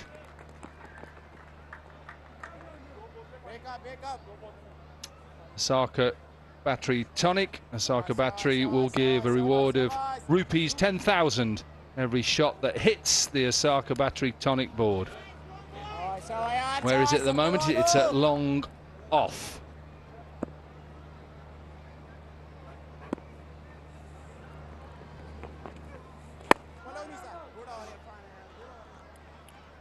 We're halfway, 10 overs gone. Don't go anywhere. This is building nicely. 98 for 2. And it's time for drinks.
Right, the timeout is finished. 98 for 2 now. 10 overs gone. Benkenstein's played really nicely. 58 at the moment. Opened the batting. 33 balls only. And he's played some lovely shots. I mentioned this a couple of times. He's just an absolute carbon copy of his father. Exactly the same sort of style. And he'll be really pleased, I think, right now in the fact that he's kicked on. Because previously he's played some lovely strokes and then has done something a little bit silly. But, that is not the case at this stage. And I'm sure the coach and maybe even the mentors had a little bit of a chat to him and said that these big scores are the ones that win these games. So he's not out 58. A couple of guys fell with the score on 83, and I thought, oh, here we go. Same pattern, good opening stand, and then a couple of wickets going down in the middle in a short space of time, but maybe not the case. Tino, how you doing? Yeah, good, Mikey. I'm really impressed. I'm happy for him, how he's gone about his batting today, because he's shown signs that he can do this. 58 from 33. If he buckles down, he can get 100. Cries of catch it. Oh, goodness me, he's put that down. Wow. Just as we've been pumping up his tyres, he tries to do something really, really silly. Yeah, that's the concern I've got. And it's not just him. I think we had this discussion on air a couple of days ago, Hazy, about youngsters and getting to half centuries and leaving it for somebody else to try and do the job. And that even after a timeout, an opportunity to regroup and have a chat as well. I'm quite astounded. I mean, that's... I'll say it again. 50s and 60s rarely win games of cricket. You get an 80 not out, if you're good enough to get 100, then a lot of people sit up and take notice. That was a wide, by the way. All down the leg side. This was the shot from Benkenstein, and it should have been taken. He was underneath it comfortably, but grasped.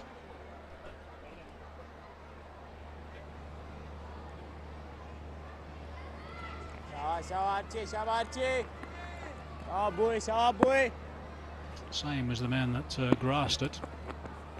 It was the wrong one, I think, not just a top. He didn't turn much though.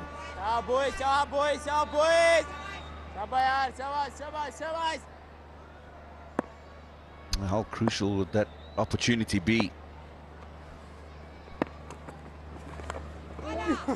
Now there's the wrong one. Plenty of bounce that time. We'll have to wait and see if there was any connection. It certainly bounced a long, long way. And there was connection. Bat involved. It was just the top edge as he was trying to roll the back face down so he could hit the ball into the ground. Yeah, top edge. Not much Dawood can do with that. Hit from the over already. 3 balls still to go. He's a key bowler, Lenham. A very good shot, one bounce. The line of the ball, we can assume it was a wrong one again, but it was dealt with beautifully. Such a good shot. Gave it a bit of air. It was the wrong one. Hazy, but that's a good shot. There's a man who's sweeping on the offside. He's hit it well in front of him. The big power hits we've seen. It's a deft shot, running it off the blade. Should be able to come back comfortably for the second. They do. Just showing us that he's also got a little bit of finesse. In the last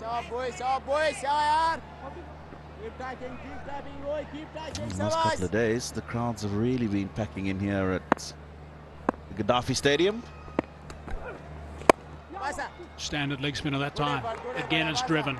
Slightly over pitch. A good indication that the surface is good. We've seen a scramble back for the second, and they certainly think, the Warriors, that that's out. A desperate dive to try and get behind the crease. Wow, looking at this with the naked eye, I think he could be in trouble here. Zulkifil, he's decided to come back for 2. I don't know why. Yeah, confirmation well out of his crease. Not necessary at this stage of the innings. Going well, scoring it over 10 and over. You've got 14 in the over already. Disappointed he's given his wicket away here. Zulkifil, he goes for 14. Gwadar Sharks 1-1-1 for 3.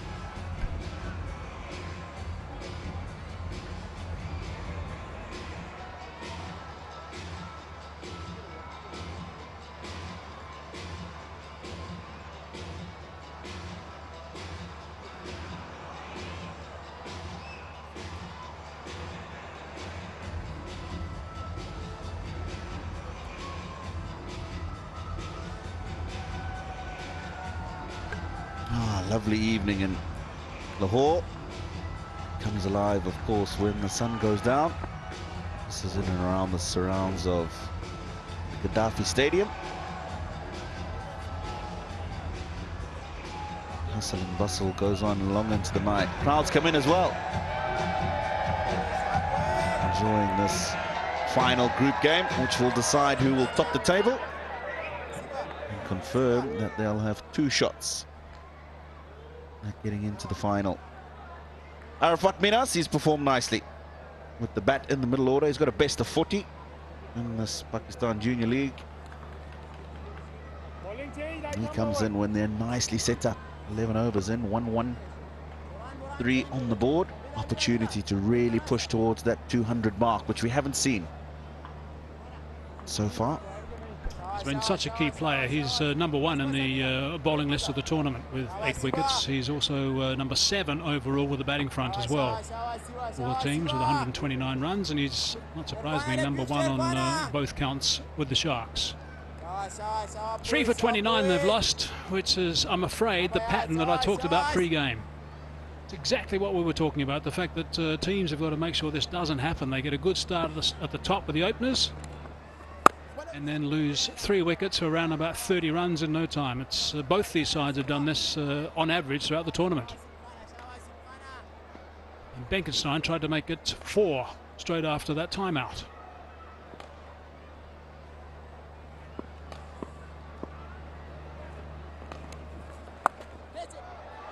Outstanding, absolutely outstanding. Really good connection. He's hit this very, very well. It's gone quickly. Made the strike earlier on in the innings. He's executed that well, kept his eye on the ball.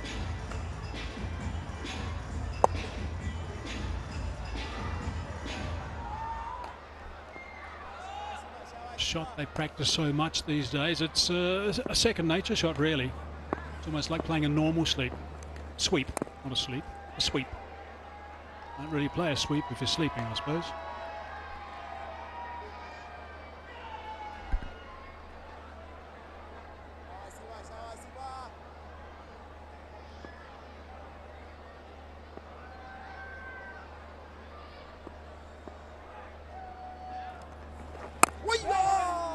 On the back foot, chop that away into the covers. I think we all know by now that these sort of competitions, in fact, no cricket can happen unless we have sponsors involved.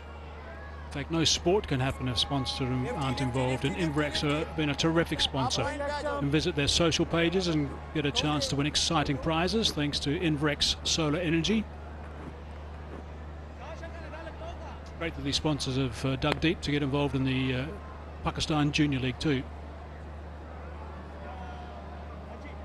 Looking at supporting the younger players, giving them an opportunity, being televised, playing on ideal surfaces,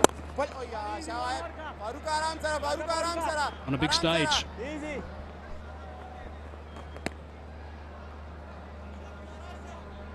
Arafat Minas is the man who's just come into the crease. This is the reason why. He actually slowed down at the end there. Turn to have a look where the throw is coming from. That slows you down.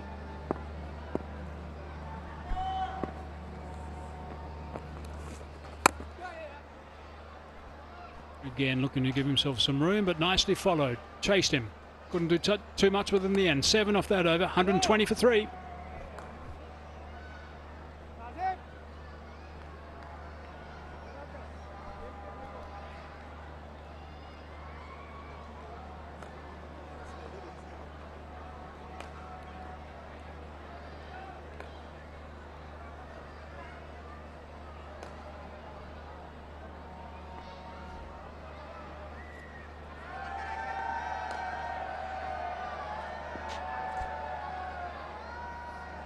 So the Sharks were asked to bat.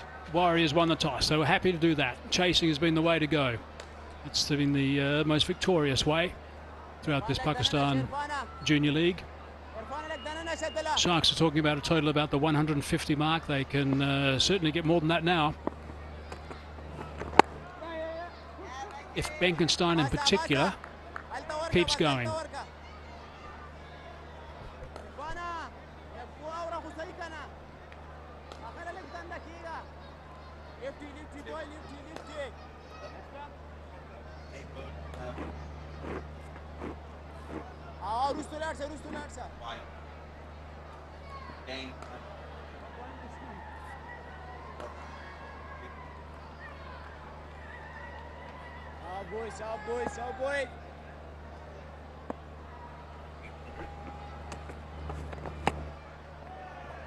A little bit of wet, we'll think he missed out there.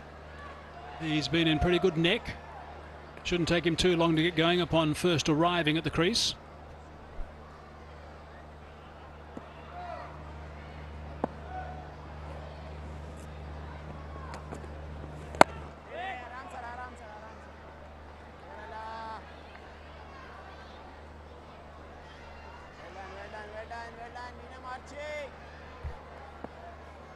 Just past 7 o'clock on a Sunday evening.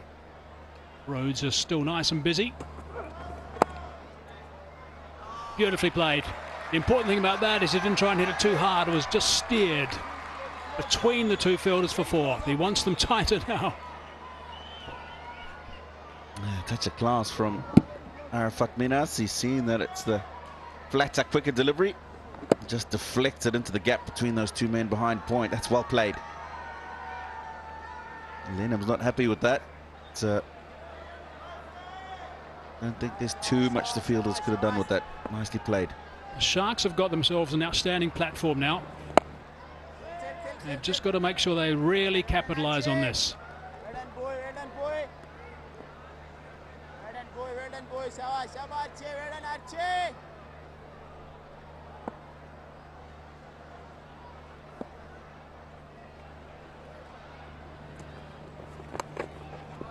So lovely shot as well, and that's gone for 4. So the boundaries are coming, and coming quite consistently. 9 off the over, a couple of boundaries off that, 129 for 3.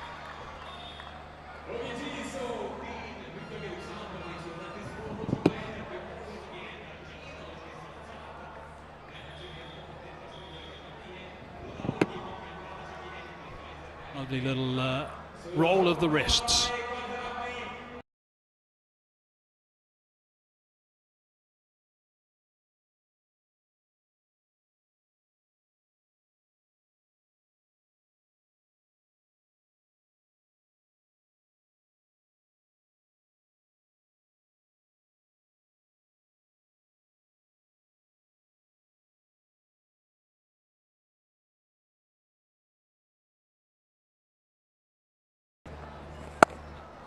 And he was dropped.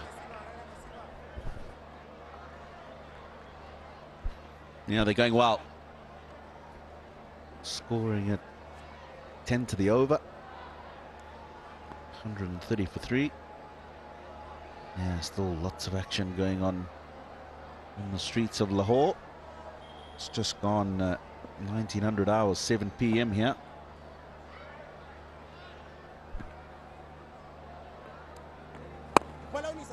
It's nicely bowled from Hasib. Got to realise here the Sharks, there's so much on this game. The winner of this game goes to the top of the table. The winner of this game also then plays the Royals in the first game.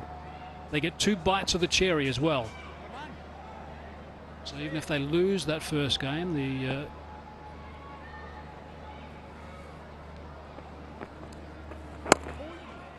correction, the Raiders. Even if they lose that first game, which is going to be on Tuesday, the qualifier, they get another chance.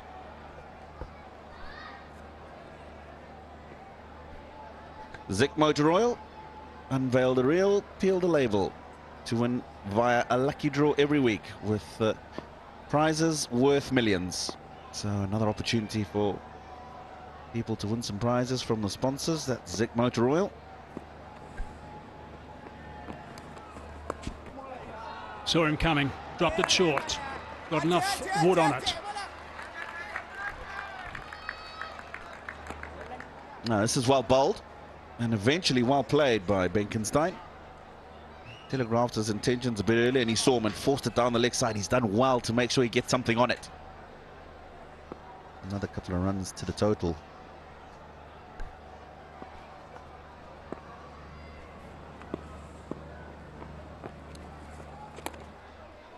It's going to be an interesting adjudication, I think, from the umpire. Buys is the call in the end. There's no wide involved there because of the change of shot that Benkenstein attempted. Fired it down. Good work from the bowler.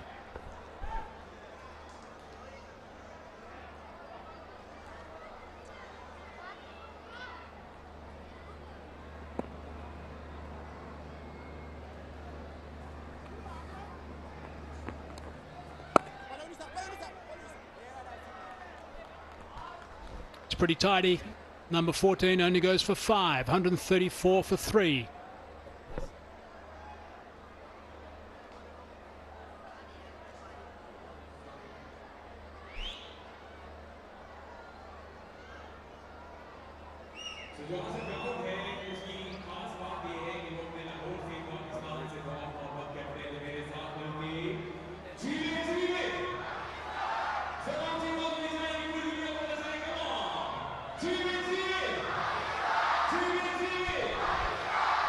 We just clarify things. The qualifier is going to be played on Tuesday, and that's the top 2 teams. So today's winner is going to be playing against the Royals, then the eliminator is played on Wednesday, and today's loser is going to play against the Raiders.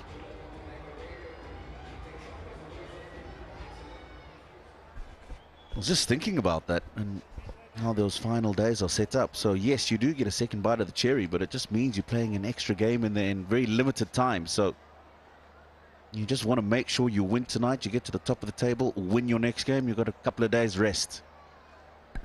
Yeah, it's a big advantage to win that first one and go straight through. Big advantage.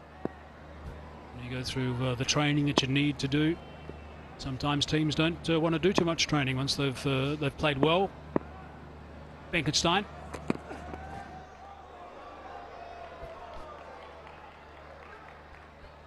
He's giving himself some room, trying to exploit that backward point area that he loves so much. He's actually done well here, Abdullah, because he's followed him.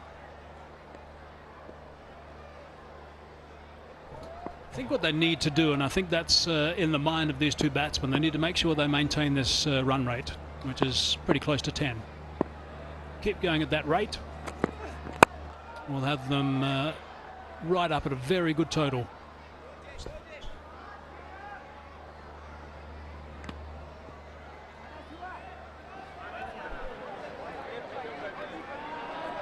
The future champion, there he is, of the Sharks. Righto, we'll be watching. Looks like there's going to be an opportunity to play when you get a couple of years older. A very serious man. Ambitious, no smile on the face.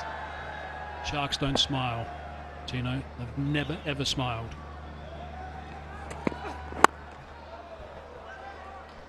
Beautifully bowled by Abdullah.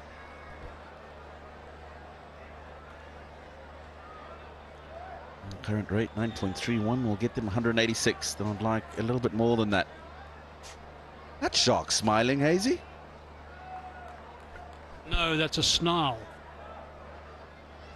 Viv didn't smile once in the last game, and that's why, because he knows.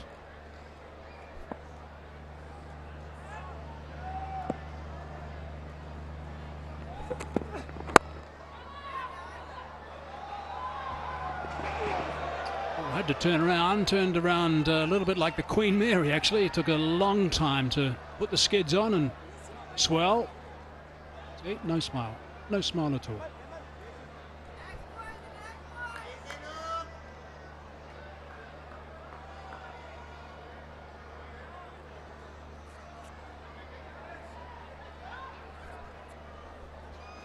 Oh, beautiful out here at the Gaddafi Stadium, of course, hosting every fixture of the inaugural Pakistan Junior League. We're getting to the business end.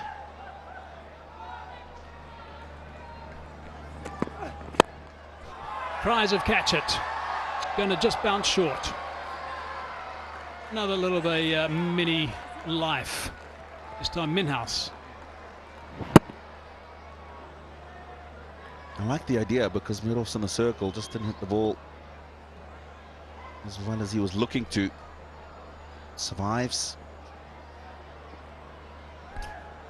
Rather a bit of excitement, I guess, from the batsman's perspective once he saw it was heading his way, but it didn't carry, so there's no life, no chance. Benkenstein on strike now. It's a quiet over. 2 from it so far with 1 ball remaining.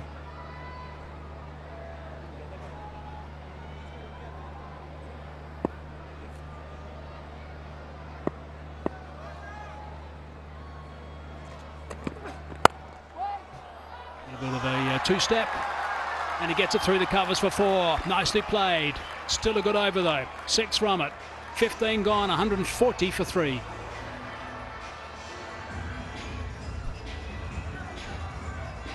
Oh, he's given himself that room again.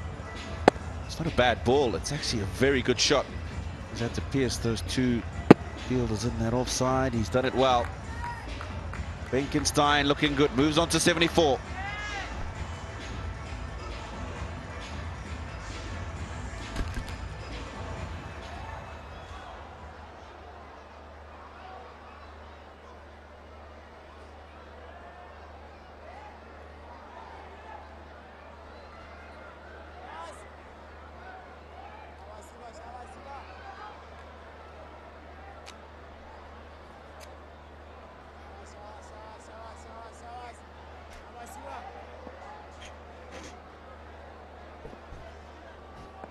This has been a good phase for the Gwadar Sharks. 140 for 3 is the first time I'm seeing that at the end of 15. This is a great launch pad for a big score here. Wickets in hand, 5 overs to go.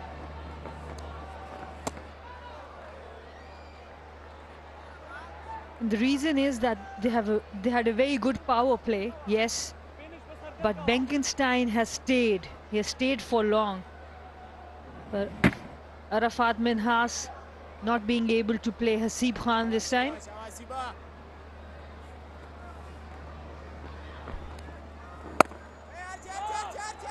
Again, yes and no. This should be out. And the throw is way too high. The bowler had to jump and bring it down, but they still feel they've got Benkenstein. Time and again, we've seen this hesitance in getting a single going, lack of communication between the 2 batters, and the result is absolutely horrendous. This is terrible calling. Just terrible calling. A person who has been in form, he's batting so well, you call yes and then you send him back. Big wicket for the Warriors. Luke Benkenstein, he was looking so good. But he has to walk back because he has been given out. He was out of his crease. He has to walk back for 74. A very well played 74 of 46. Gwadar Sharks 140 for 4.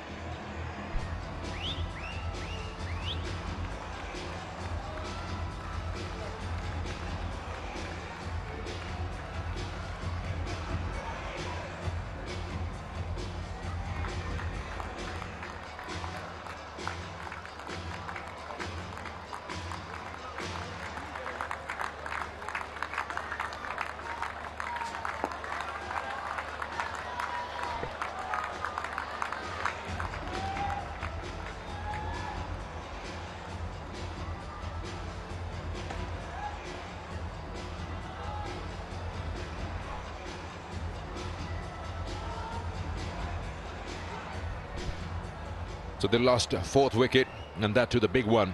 Luke Benkenstein out, run out. That brings in Saad at number 6, Saad Masood. 22 his best in the tournament. 5th appearance for the side, so he's been a regular member of the 11. This could be the moment where Warriors can turn it around for themselves and probably end up having them at least 20 short because set batsman is gone. Saad Masood starts with a good looking shot there. shot of confidence. Sorry, Arafat Minhas, and this is not something good. Arafat Minhas called Luke Benkenstein. He was also ball watching, but he went for the call of the partner. Miscommunication there. Look at that. No, you cannot say no halfway.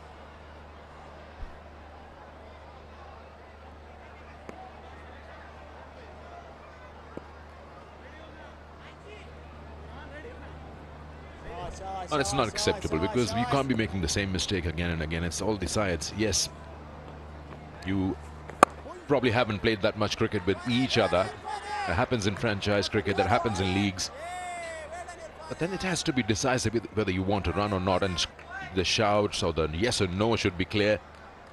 What we've seen time and again is that these batters, they get a brain fade. It's a lot of people out there. Now these seats are getting packed as the tournament getting into the business end. And suddenly you freeze as a batter right in the center.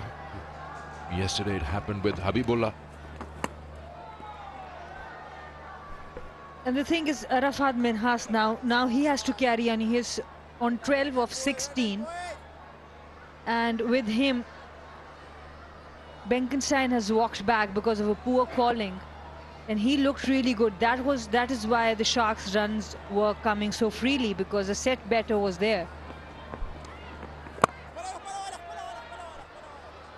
Should be a single only. End of 16. 143 for 4.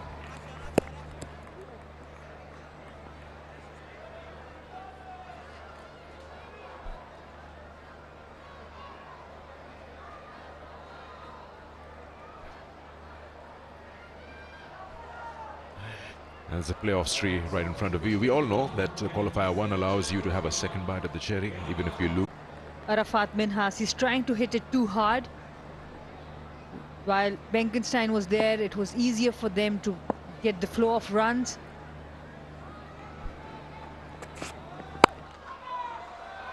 Nice looking shot in the gap, hit hard along the carpet, hits the boundary rope. That's a very good shot. Arafat Minhas, he has been the best all-rounder for Gwadar Sharks. He's been trying to play this shot for a while now. This time middles it, rises with the bounce, plays it on the top, the back foot punch, and it races away for 4 runs.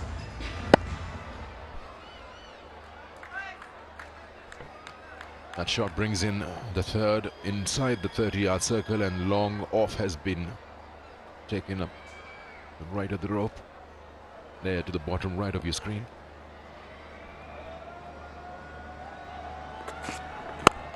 Good shot. The sound of it tells you don't need to look where it's going. It will sail over any ground, no matter how big it is. That's a 6 everywhere. Arafat Minhas showing the range of his shots. The last one to the offside, this time to the leg side. A little falter in the length, and he punishes the bowler for the maximum. Excellent pickup there. Wonderful batting. Bowler under pressure now long on in place. It's getting spread out in front of the square now, the field.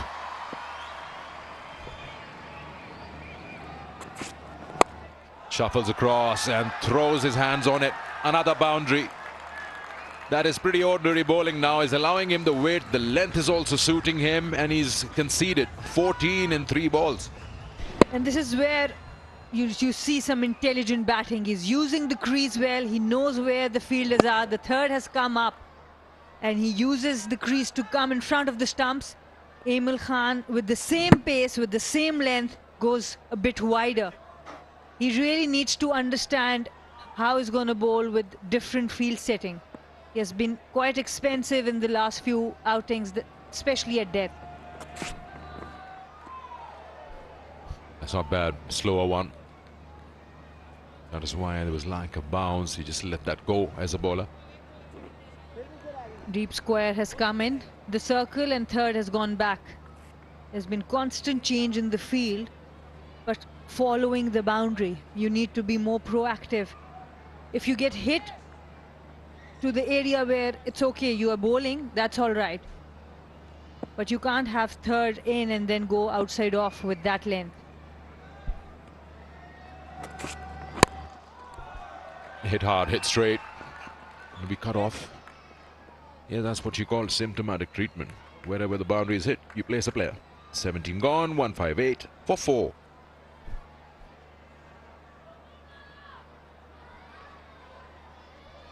And these are the boundaries in this over.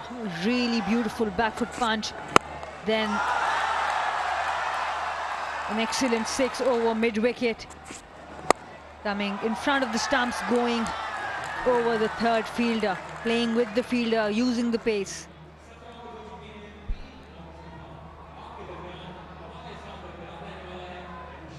Gwadar Sharks have been on the attack.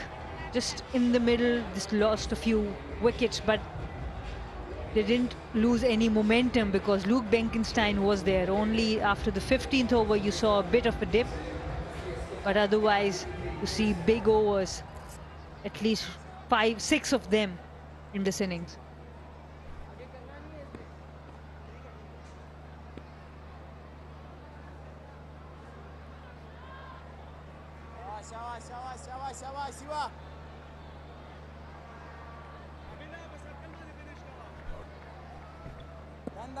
Projected looks good, 186.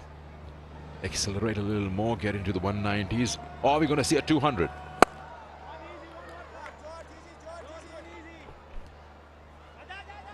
I do think that they should, on this pitch, look for that 190, 200 mark. They have the platform. But because of that wicket of Luke Benkenstein, they might be looking at 180, 185 from here.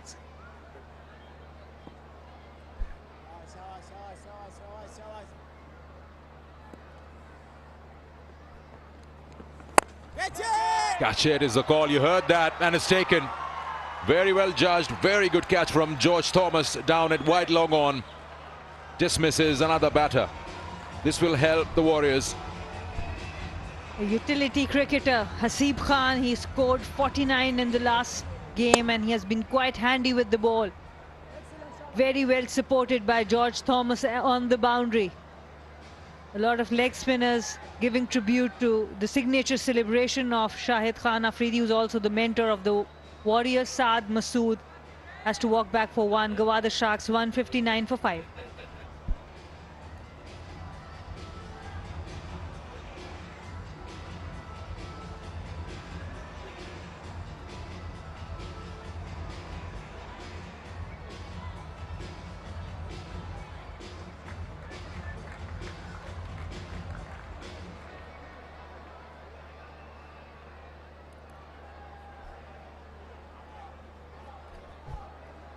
Hasib Nazim, the new batter in.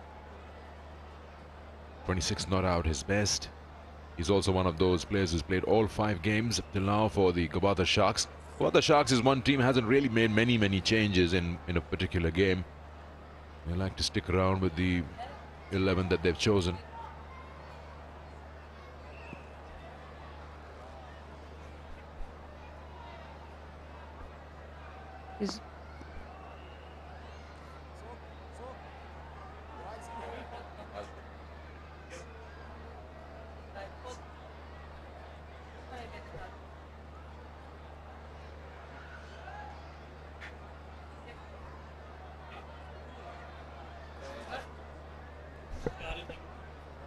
Bit of treatment there for George Thomas. Scraped his elbow while trying to take that catch.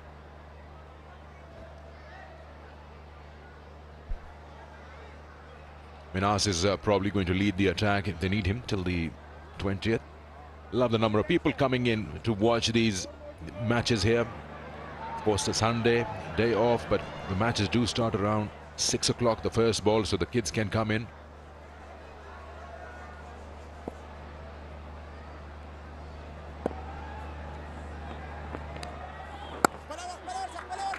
And we have wrist spinners in both teams. Archie Lenham and Haseeb Khan from here.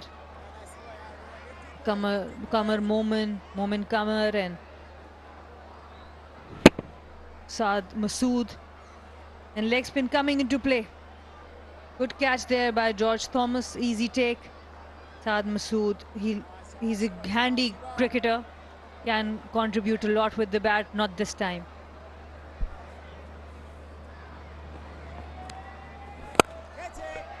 Oh, he's dropped it.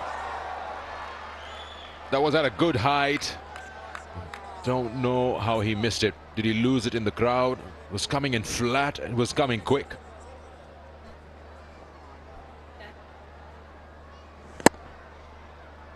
Arafat Minhas, he has been looking good. Easy catch there. Mohammad Irfan dropped it. Hasib Khan getting the batters play the shot.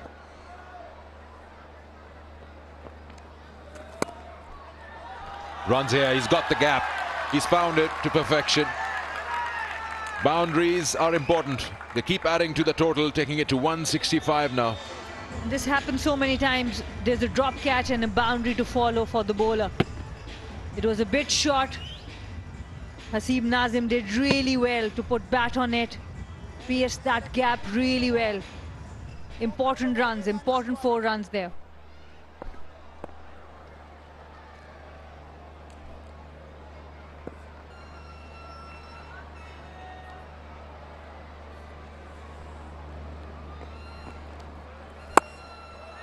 Not shying away from flighting it. It's not a bad over. 8 of it, 166 for 5.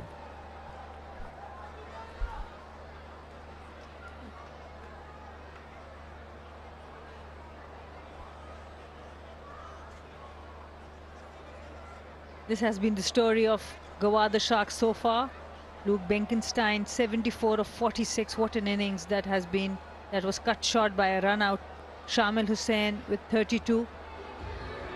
Arafat Minhas also looking dangerous, 30 of 25. So 12 balls to go now. They've been scoring well, Gwadar Sharks, at just above 9 runs and over.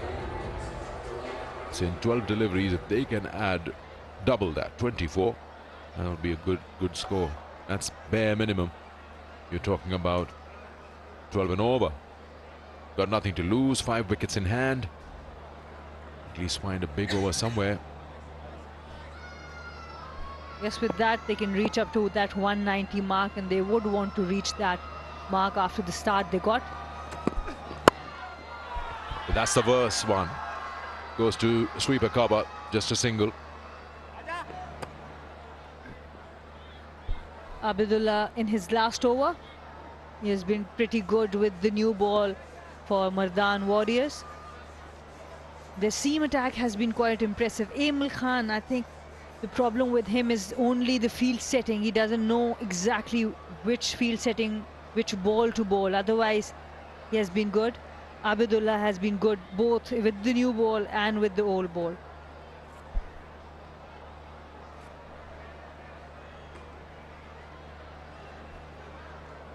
They one ball short, Zohaib Khan Shazib, who just bowled 2 deliveries and then he was out in the dugout. Gone. Oh, it's a no ball, is it? Get back in your crease. Does he want to check in? It was a no ball. He's going to check. Arafat Minhas is riding on his luck. He slashed it hard. The catch was taken, but umpire has given a no ball. Is this because of the foot or the field position? I'm not too sure.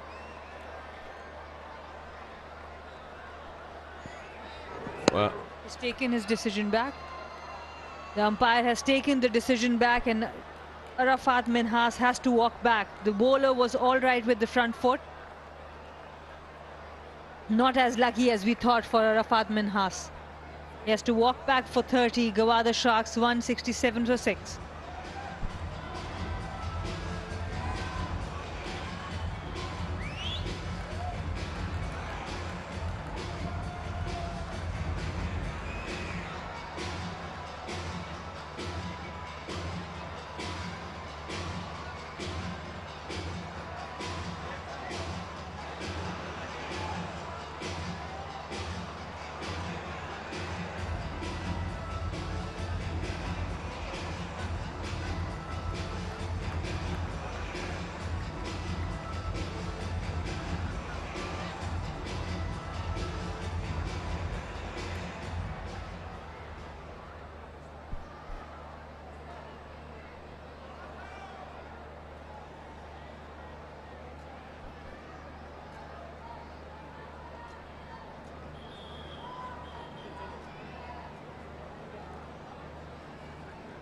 Aftab Ahmed, the new batter in. Warriors have done well to get a couple of wickets and just slow the scoring rate down slightly, but it helps. The thing is that I was just talking before the wicket that they one ball short because of that injury to Zohaib. So his over was completed by the captain Abbas Ali, and then the part-timers have to bowl his quota. So who's going to bowl the last over? None for 33, Aimal Khan. He's the only one who's left with that one over. Otherwise, maybe Irfan can come in. I highly doubt he'll use a spinner. For me, there was a surprise omission of Mohammad Nabil from the bowling, in place of whom they have played Zohaib. Mohammad Nabil was quite impressive. They also have Burhan Niaz from Belgium. He's still not been used. Inside edge, that will be 4. It's okay, that's count. Doesn't have to look beautiful. It's about the scoreboard now. Abidullah trying to go for that Yorker. Missed the length. And a big heave from Aftab. Gets an inside edge, gets lucky. The fine fielder was inside the circle. 4 important runs again. Yeah, you're right talking about the options. He's got Burhan Niaz. He's a fast bowler, but he hasn't been used by Abbas Ali. 8 T20s for Belgium. T20 internationals. I wonder why. That's a good ball. And also Mohammad Nabil, I think he has been so impressive. Has taken 5 wickets. And this is the wicket of Arafat Minhas, trying to slash it. Goes directly to third fielder George Thomas. Takes another catch, second catch for him. What could be the reason? And there he is. Burhan Niaz from Belgium. He's a fast bowler and he hasn't been given the ball. The part-timers have been given the opportunity.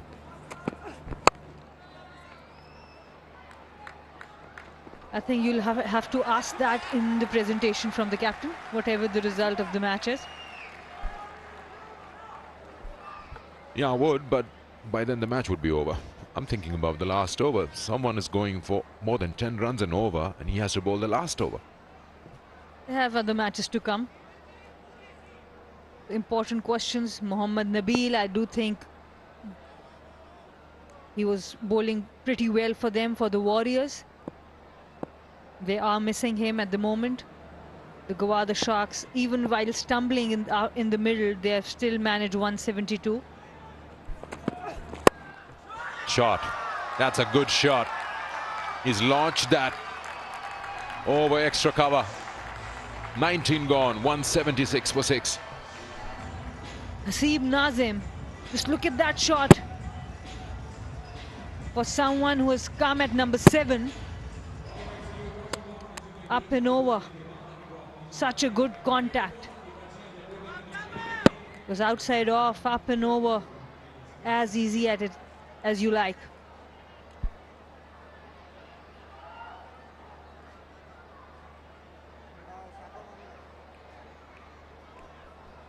As you're bowling. So that's what I was talking about. Bowler number 2. 3 overs, none for 33. He's probably the one who just been the expensive, and then of course they've got Abidullah, who's got 1 for 35 and is done with this quota. And they are going to go with a spinner. The last over of the innings, Mohammad Irfan, he has given 28 for 3. Not many times that we have seen a spinner bowling the last over in Pakistan Junior League. Mohammad Irfan will be given that responsibility from the Warriors.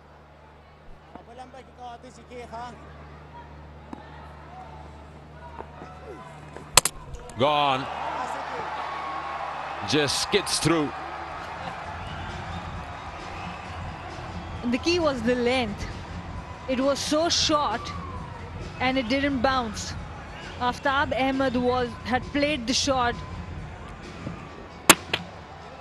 much before. Just look at that length. It's really short, but directed right at the stumps. Very flat. He was not expecting that length. Aftab Ahmed goes for 5. Gwadar Sharks 176 for 7.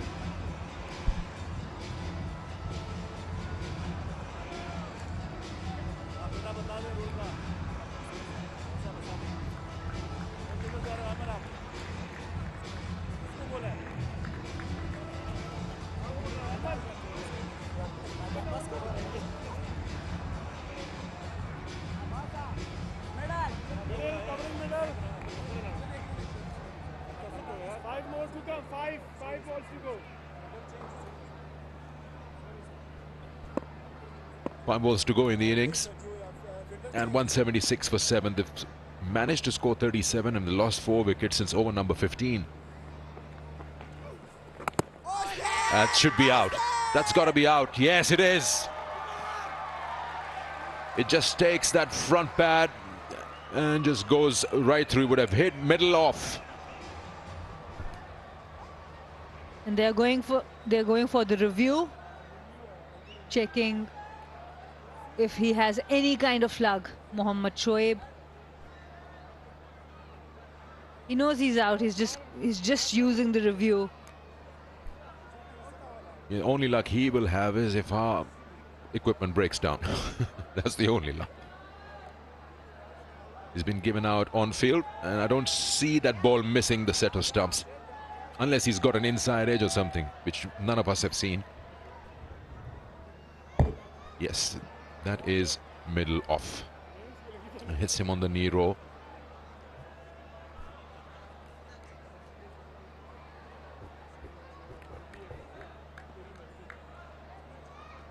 Now we see the impact. Definitely the impact was right in front of the stumps. No bat involved. Right in front of the stumps. Good decision from the umpire, on-field umpire.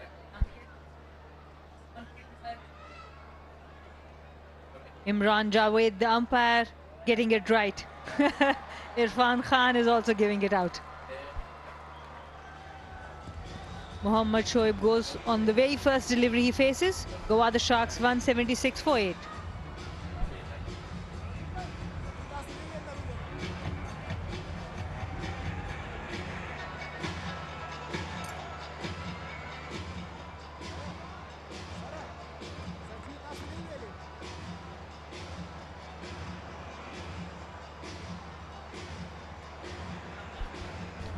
Mohammad Ismail, the new batter in. Sharks have lost 4 wickets for 17 runs. And 4 more deliveries to go. Not a bad choice bringing in Mohammad Irfan to bowl the last over. He's bowled 2 deliveries and both of them have been wickets. He's making the most of the opportunity that has been given. A lot of times spinners might not be looking forward to bowling that last over, but if you're brave and if you're going to be skillful like him, it's a great opportunity to get wickets and get your team in a better position. Hat-trick ball. We've only had 1 hat-trick up till now in the PJL. And he plays that well. Comes down the wicket. Knows we've got last 4 balls left. It's not a bad shot for the number 9. These are the 2 wickets. Shot directed right to the stumps, both the deliveries.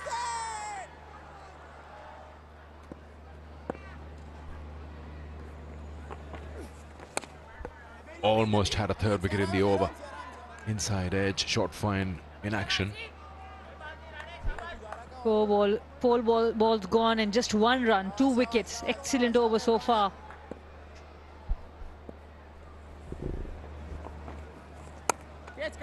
And gone. 3 wickets in the over. What an over is this? 1 run and 3 wickets. Suddenly the Sharks have run out of gas. And just look at the length. This is the length he has been teasing the batters with. It's really short and quite flat. Good catching also. The batters use the feet. He swatches the batter and then adjusts the length. He's having a good time bowling this last over. Hasib Nazim walks back for 11. Gwadar Sharks 177 for 9.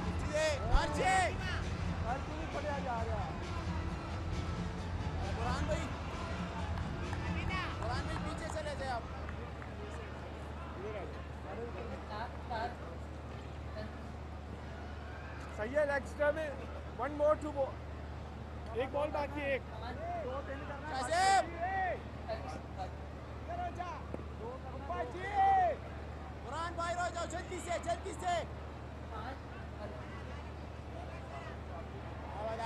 Five wickets for 18 runs.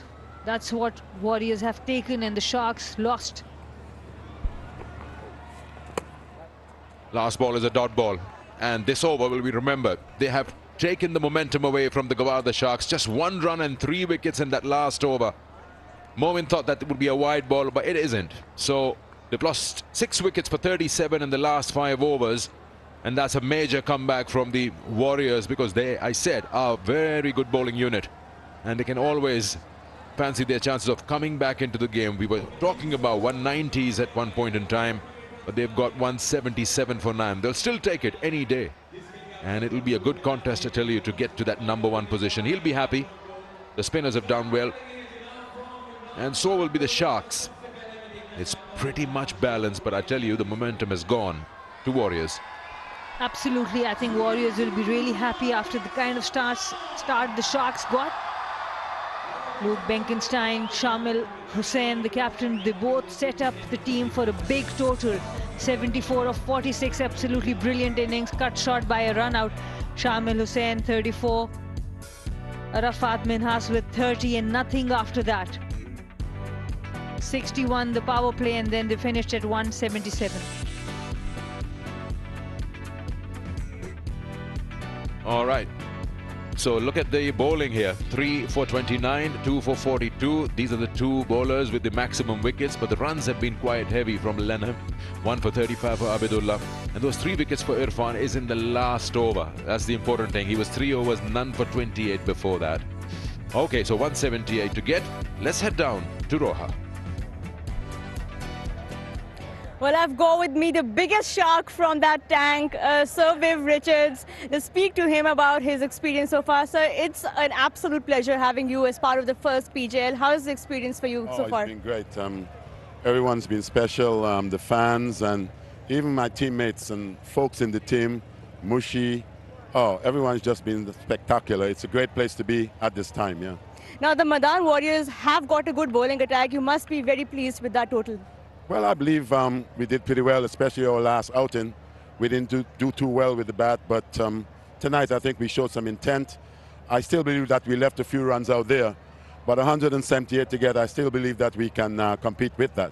Let's talk about that shark tank. You know, pretty good talent you've got there, especially the likes of Arafat and Shamil Hussain. Oh, it's all these guys, as I said. I'm very happy and privileged to be in such an environment with such talented individuals. I'm ever so pleased. Well, we keep seeing you going through all sorts of emotions in that dugout. What do you tell the boys when they come back and things don't go according to plan out there? Listen, it's not all the time things are going to go well, but the most important thing that the last time that we were beaten, to let them know that we can be beaten. So next time when we come back, we got to come back with some intent and with the passion that I know that we have. Well, the ever so inspirational Sir Viv Richards, thank you for speaking to us and all the best for this. Thank you so much. Thank you. Thank you. So here we are. We've got the target. 8.9 runs and over, 178 to get. If they can, they go right on top of the table.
Welcome back. We are halfway through match number 15, and it's a very important match, of course, because this is all about who finishes top. Now, let's just let you have a look at some of the highlights of what's happened so far. Benkenstein played very nicely at the top, along with Hussain. It was sprinkled with some boundaries, particularly from Benkenstein, one or two over the top from Hussain as well. It was an opening stand that was really important to get the Sharks going after they were invited to bat. Most teams want to chase, and that's exactly what happened with the toss. And the opening stand was a powerful 83 in pretty good time too. That was a beautiful shot, by the way, from Hussain down the ground. So it was really good work from these two guys. And they were quite happy just to wait a little bit and they were getting enough balls to put away. They didn't have to do anything extravagant. It was 6 runs to Benkenstein. Smearing that on the onside to pick up another boundary. So it's a good high percentage of boundaries until Hussain holed out off the leggy Lenham for 32. Very soon afterwards, another wicket. Zulkifil. Correction, Ibrahim went for naught, 2 for 83 when he went. Zulkifil arrived at the crease to join Benkenstein as well. And things were going pretty well until that happened. When he was run out, going back for the second. Good throw right over the top of the stumps. 112 for 3 when he went. But it was Benkenstein in particular who was continuing. Masood had arrived as well. And the runs just kept going at this stage until Benkenstein was also dragged a long way down, and he was another run out, but a well-played 74. Yeah, played really well. I was really impressed with Luke Benkenstein. It was Arafat Minas who came in and tried to accelerate. He was a good player. And like we've seen throughout this tournament, loss of wickets, loss of momentum. Good catch there from George Thomas. Given a no ball on field, that, and no, it was looked at by the third umpire. Back-to-back wickets in this final over. And all of a sudden, a target which should have probably been 190, the 3 wickets in the last over. And eventually they got to 177 for 9. I agree with you, should have been 190, definitely. At one stage I thought they were looking at perhaps even notching up that 200 mark, which would have been well past their previous best. That's the equation. Mardan Warriors need 178, so they need to go at just a shade under the 9 runs per over. On a track which is a pretty good one. We'll take a break and we'll be back shortly with the chase.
Welcome back. Just another look at what the situation is. That's what Mardan Warriors need. 178, 20 overs, 8.9 runs per over. And just to let you know that today's winner is up against the Royals in the qualifier. That's on Tuesday. And on the Wednesday, which is the eliminator, today's loser plays against the Raiders. Makes it nice and clear for you. That's why there's so much to play for. And of course, if you can finish either 1 or 2, which today's winner will do, they'll finish 1. It is a massive bonus. 2 bites of the cherry, or the apple, or whatever else. This is Abe Khan. And it's going to be opening the batting rather, with Thomas. Ismail to open the bowling. An attack, the Sharks. It's based around a couple of quicks. And then they have used 4 spinners throughout the tournament, but they've got 3. It's going to be in operation today. Kamar, Masood and Minhas are the 3 spinners.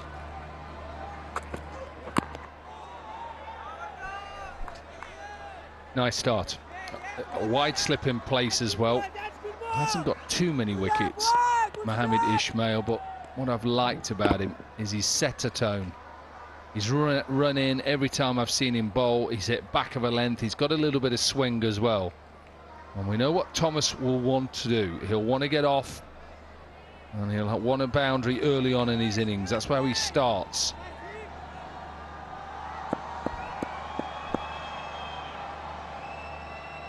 Both are in the top 10 batsmen of the tournament. It's nicely bowled. Yeah, a little stare as well and a smile. Smile probably for the way he pulled out of this. Just got a bit big on him. He played it well in the end. He wanted to just play at it and then pulled his bat away. And straight away, there's lots of encouragement for the bowlers. The Sharks are circling after each delivery, getting close towards the batsman, just making him feel a little bit unwelcome. The encouragement is at their own bowler. There's a wide slip, a solitary slip in position. Brings the 3rd man into play, and they open their accounts. The Warriors. I like that shot as well, that he just used the pace and just let it work down to 3rd as well. Lovely scenes. Gaddafi Stadium, Lahore. Remember, if you're in the area, come down. It's free of charge. Come and see the next generation of Pakistani players who will, I'm sure at least one of these players will go on and represent the full side. That positive about it. I've seen enough talent there that you are now watching the next generation. Yeah, there's certainly been some shining lights, that's for sure. They've had 2 50-plus opening stands in 4 games too. Of the Warriors. They want to ensure that they continue that vein of form. That's sliding a bit leg side. No, the umpire stood still and just raised that finger. You could sense he was having a good long look at that. Yeah, I think you're spot on. It just didn't look right, did it? Given out on field. So the 3rd umpire will have to have conclusive evidence that it isn't going to go and hit the stumps. That's fine. We run that on. Look at the angle that he creates from going around the wicket. Yes, Shahzaib goes across. A little bit similar to Shamil Hussain goes across. Where does it hit him? Hits him knee sliding. I look at that and I look at the angle. I reckon that's just sliding. He's hit him on the outside of the pad. And this angle will show you. When we put this angle in here, what do you think at home? What do you think at home?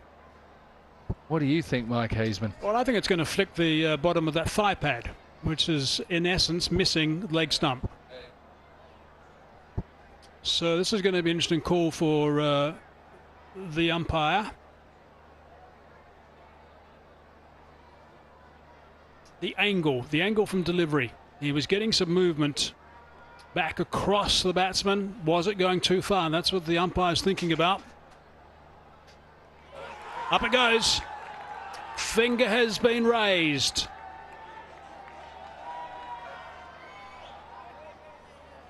They're not going to get another 50 stand, that's for sure.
One for one it is.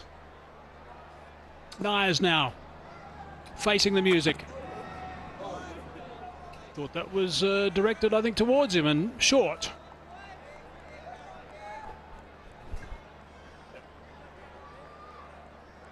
There's one thing you pick up on as a bowler. When a batter goes down early and thinks it's a short ball, I think he may go short again.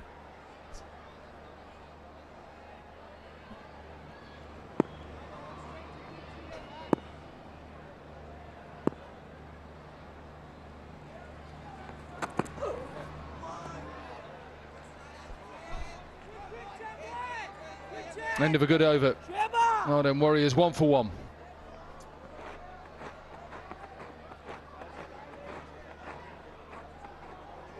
Playing his first game, Burnham Niaz. Shahzaib, who went first ball and judged LBW. Good from Mohammed Ismail. They've done it all the way through. Mohammed Ismail and his partner Mohammed Shoaib as well.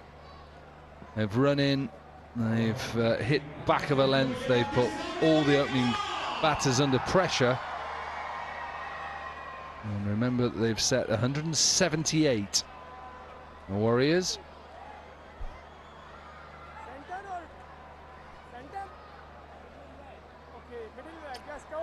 Thomas now just checking his guard.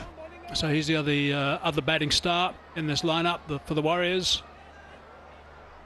Other one's just been dismissed. Shahzaib. Shoaib now. Mohammed Shoaib. A little bit of a waft of that from Thomas. Yeah, slightly different to Mohammed Ismail. Mohammed Shoaib is a little bit round-armed. And he bowls it from the mid-crease line, so right the way in the middle. His arms a little bit lower. And I think he can, every now and again, just get a little bit more bounce, because he's a little bit slingy.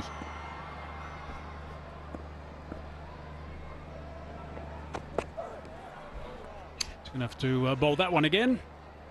And one of the things, of course, the Warriors are going to have to be having an eye on is that run rate. When you're chasing a big total, which they are, 177 for 9, it could have been worse, but it's not. They need to get off to a brisk start, a briskish start. Doesn't have to be a crazy start. They need to make sure that they generally work it around about 7.5, I guess, per over initially. Oh, we don't need to waft at those. That's got a shape again and past the outside edge. Yeah, George Thomas, like you say, it's neither here or there, that shot. It's not trying to hit it on top of the bounce, and it's not a cut. It's just like, well, we'll have a little bit waft of the bat, try and get it through. You've got to be careful when somebody's just trying to bowl that fourth stump line and swing it away.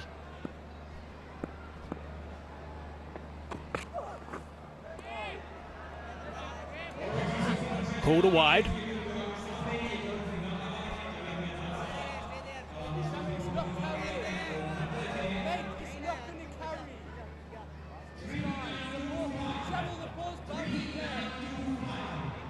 Yeah, he's just getting a little bit of information, the captain, that he doesn't think from the slip and the keeper that the ball's going to carry. I think it's Luke Benkenstein who is at first or second slip. He's shouting to the captain, Shamal Hussain, saying, I don't think it's going to carry.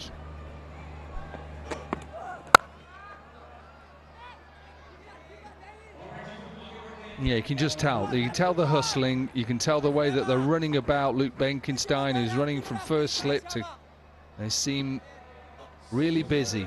They realise, as you said, they have an opportunity here to go top of the table and have 2 chances to get to that final.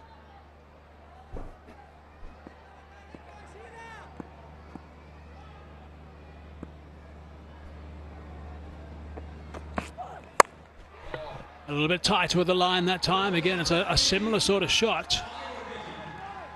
I think about 2 to side against it. Good call from George Thomas as well to send him back. This one just flayed past backward points. Good fielding. Good fielding to stop it, to get it in. What they're playing for tonight, both the Sharks and the Warriors, to take on the Royals on Tuesday. And 2 points will be a win. That's why that they'll move from 6, one of them, to 8 and be top of the pops. Just marginally inside that wide line.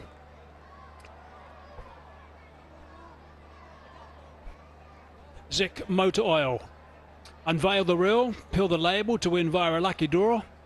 Every week prizes worth millions are on offer.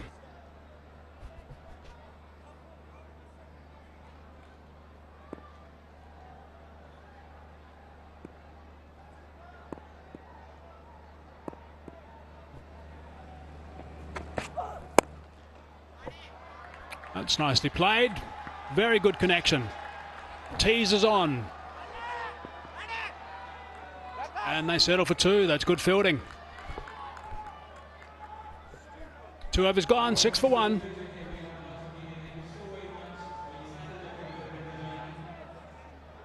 Off and running in his first game then. Berhan Niaz from Belgium.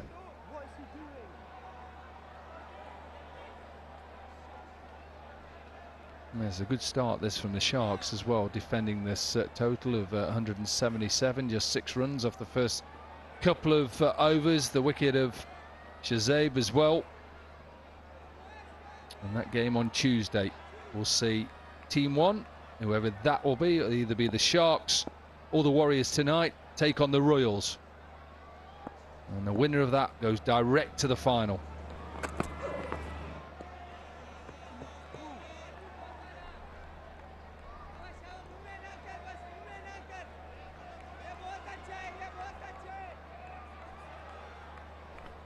That run rate required at the start of this innings was 8.9. It's already getting close to 9.7. All it takes is a couple of economical overs right at the top and somewhere around about the middle to make it a really tough challenge.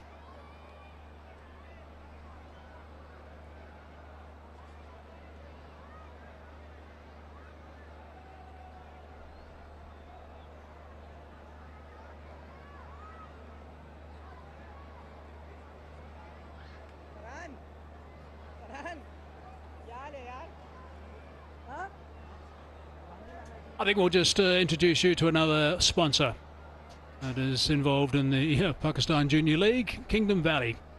Go to the Kingdom Valley official Facebook page and get a chance to win exciting prizes. You can be the next winner.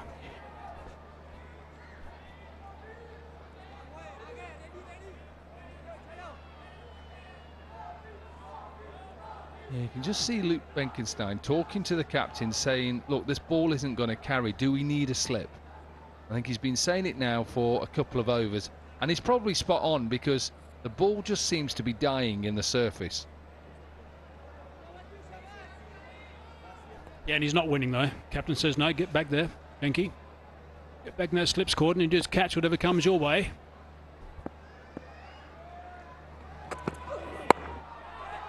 Down to third man. This might be taken. It is taken. That's a wonderful, wonderful catch. And the captain's happy with that. Well, that definitely did carry. Luke Benkenstein thinks it's not going to carry to slip. It's carried all the way to third. Probably one of the best catches we've seen. He's happy. Smile on his face. And it's a big wicket because it is the George Thomas. Mohamed Shoaib, who is backing up his fellow opening bowler. Watch this, so good. Eyes are level, doesn't allow his elbows to pop the ball out. And a happy fast bowler. What a catch. What a reaction as well. Look at the captain go.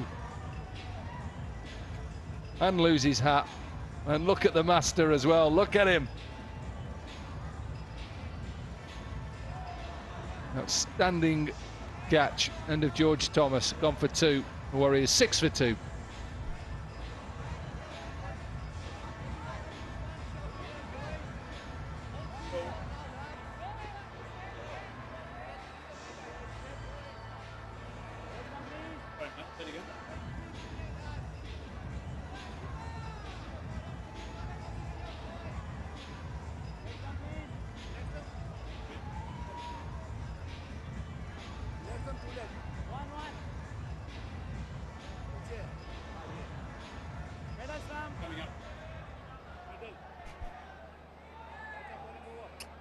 Six on the board and they've lost 2 wickets. Making sure that everything's ship shape after that last catch. Scrambling around, picking up some turf as he was going. Extraordinary. Ismail's got his tail up as well. Yeah, it's such a good catch because he's got to get himself into a position, top edge. These arms out, high hands. So he's taking it actually at level eyes and really high, his arms and his hands. He's not allowing the ball to bobble out. Such a good catch. A little bit leg side and that's whipped away. Just the one.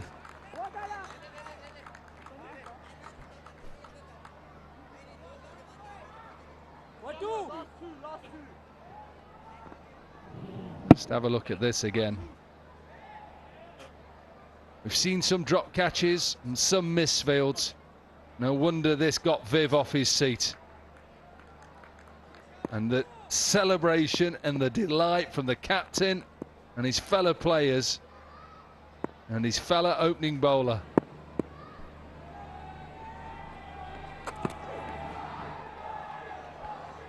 Yeah, that's a wide.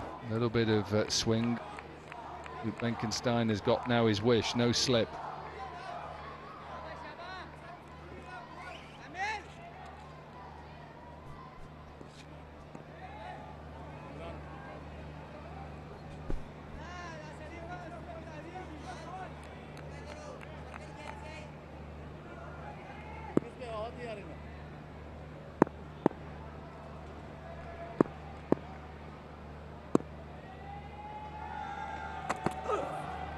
I think he can keep a slip for Niaz.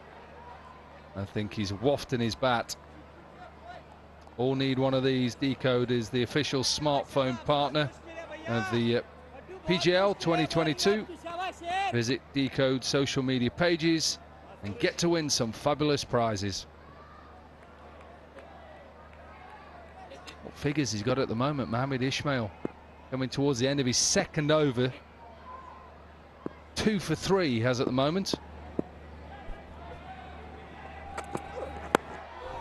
Oh, that's nicely bowled. 2 overs gone, 2 for 4 he's picked up now. 3 overs gone overall, 9 for 2 it is.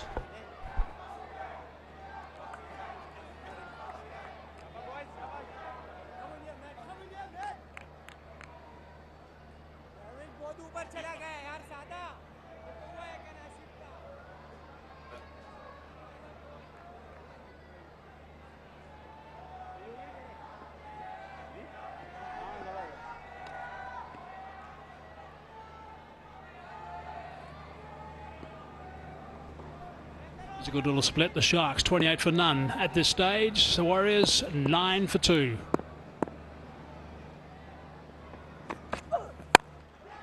Sliced away just in front of square, and that's screamed for a boundary. They need that. Slightly over pitch. That's what this was. A little bit of a half volley. You can tell early on that Niaz likes the ball up, wants to slice it away. Look at his grip. Look how his bottom hand and the blade is open, and he wants to slice it away. Got to get themselves a partnership, but it's also got to be a fairly brisk partnership because they need to go at almost 10 runs and over.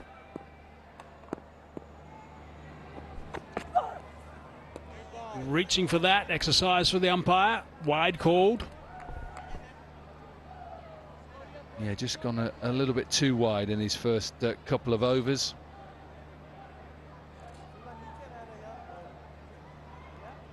Just got to use that front arm a little bit more. Don't allow that front arm just to fall away, drive it through.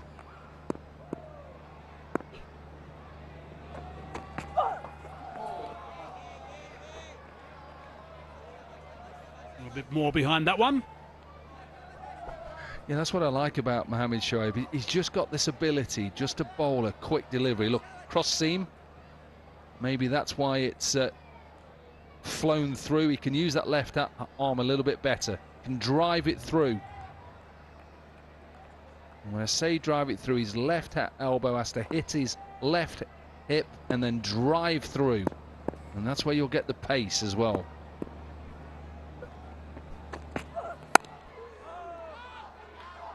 The Sharks almost got their highest score today. They were just 4 runs behind the highest score that they have tracked down.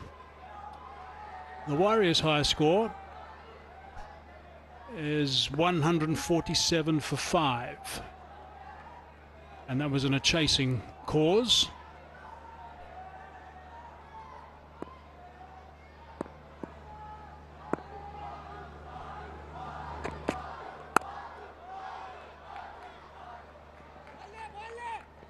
I've enjoyed these surfaces. I think the 5 that we've used here have been excellent. This is the test pitch that they use. This is going to be used for the final as well. So this is going to be used this Friday coming, whoever makes it. And we've used 5 different surfaces. They've only just been relayed, 2 months old, these surfaces. And they play so well. In England, you relay a surface, it probably takes a year for it to settle.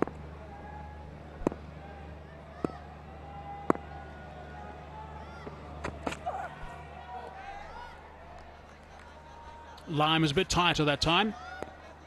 It's been a very good over so far. First went for 4. There was a wide, yes, straight after that, but there's been 4 dot balls. So it's been a good comeback. There's the next 3 batsmen. Abbas, Lenham and Nazar.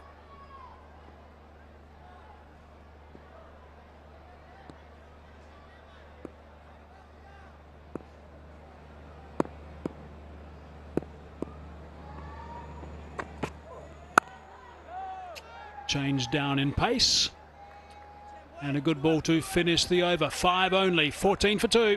4 gone. Yeah, you just look at that, and that's impressive from Mohamed Shoaib with his dot balls and his percentage of dot balls. Zishan has been excellent for the Royals. Wickets as well. His teammate as well, Mohamed Ismail, is down there with 60. Absolutely brilliant from some of these seam bowlers. A bowler with a bit of pace and a bit of swing. And throw in the spinners as well. There's some talent on that sheet.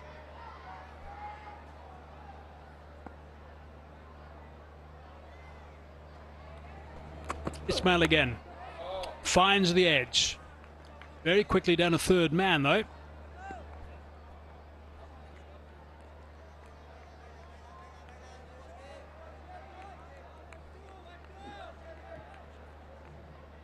Yeah, nice seam there. Just opens him up. A little bit more of a side-on action, I like it. His arm's a little bit higher, and I think that's why he gets a little bit more late swing.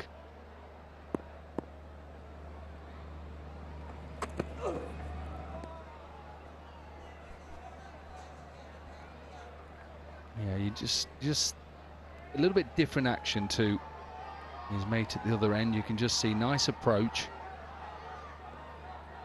And that left arm just slightly is a little bit more in a better position, side on. Could perhaps use that front arm a little bit better and drive it through. He's got a lot to offer, this man.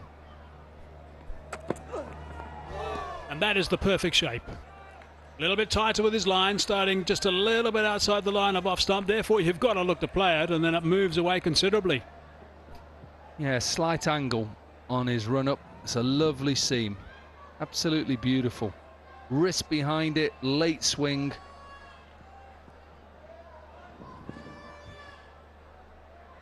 Just love watching these two bowlers as a pair. Completely different actions.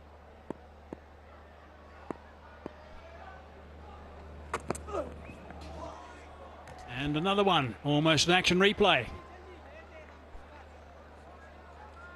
May have to think about getting Luke Benkenstein back in there. Yeah, what do you think now, Luke? Still happy to be out? If I was the bowler, I'd be getting in him and saying, right, get close. If it comes to you quick, that's fine. Just get as close as you can.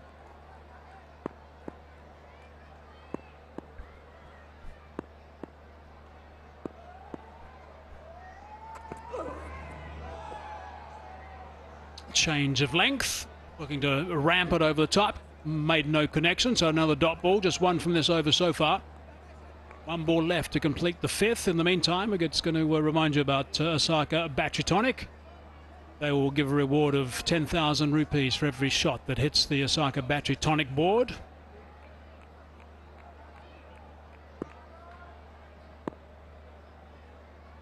Yeah, it's at fine leg at the moment. It's at long off from the other end. What an over. Just one run from it.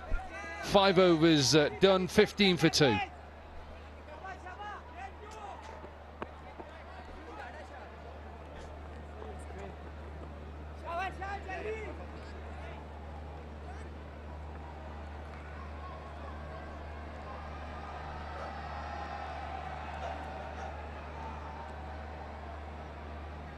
ये पूछा था साजिद भाई आपसे साजिद भाई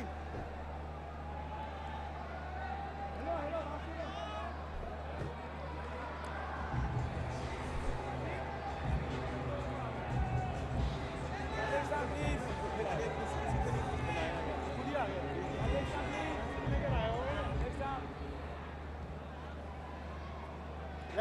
leg stump पीछे करो ये leg stump है सही है मिडिल स्टंप मिडिल है middle 15 for 2. Mardan Warriors, it's been a struggle in his first 5 overs. What a Sharks bowlers. Hats off to them. It's been a brilliant start.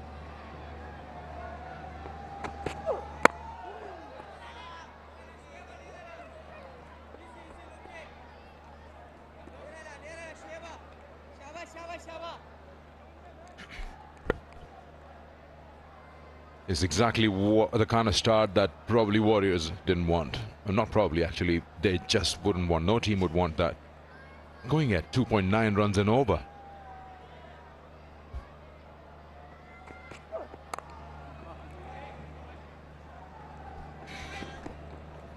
They did well to get those 5-6 wickets in the last 5 overs, so the momentum was with them. But when they've come back with the bat after losing 2 quick wickets, they've just shut shop. 16 for 2. They require more than 11 and over from here. Yeah, the difference in the 2 innings so far is the start. Look at the 2 openers. Benkenstein eventually run out for 74. Shamil, the captain, looked good today. 32. Minhas, the all-rounder. Contribution in the middle of the innings. 16 for 2 at this stage. Mardan Gwadar Sharks were 55 for no loss at this stage. So that just shows you the difference between the start the two teams had to the innings. Yeah, he played much better today. Shamil.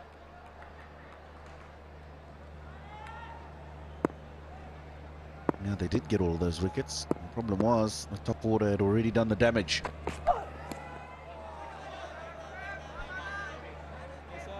You get a feeling when they lose George Thomas early, they just tend to feel the pressure more than they should.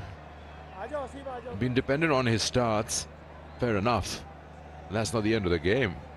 Burhan Niaz is the Belgium overseas player who's been included. He's a fast bowler, didn't get a ball today, but he's coming up in the order. His opportunity to show his class. He's played 8 T20 internationals for Belgium. Big shot. He's showing it. It'll go to the boundary. Yes, it does. 3 men after it. And none of them were quick enough to catch up with the ball. A bit of width. He definitely took advantage of that. Gave him the opportunity to free the arms. Well played and much needed boundary for the Mardan Warriors.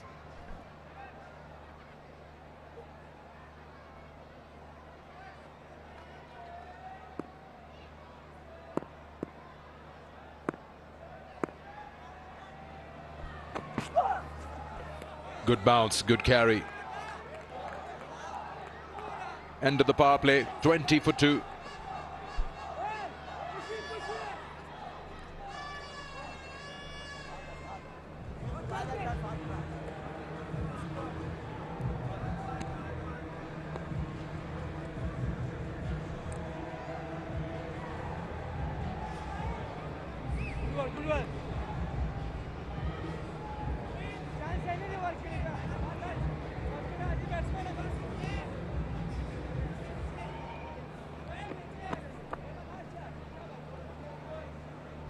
Oh, there you are, the man we all know, and he's been inducted in the PCB Hall of Fame. Yunus Khan is Pakistan's most successful test batter, and he's the third most tests for Pakistan, 118 of them. He's amassed most runs for Pakistan, 10,099. Captain who lifted the T20 World Cup trophy back in 2009 at Lord's. Look at those numbers. He's been an integral part of the top order for Pakistan, and not only as a player, also as a batting coach for the Pakistan cricket team. Truly deserving induction in the PCB Hall of Fame. That was a signal for the end of the power play. A taskmaster he was. He still is, by the way. Super fit. That's going down. Yunus Khan. I saw all those international hundreds in there. 41 of them. Really was a great player and well deserved. That induction into the Hall of Fame of Pakistan cricket. His teammates say that he was always very well prepared for everything. Hard worker. His kit bag would have everything. You start from a scissor to anything. You need something, he's got it.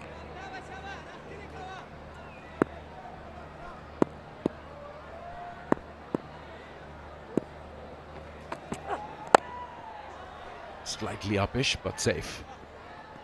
I had the pleasure of playing against Yunus Khan. I don't know if I can say pleasure because he batted so long every single time we played against him.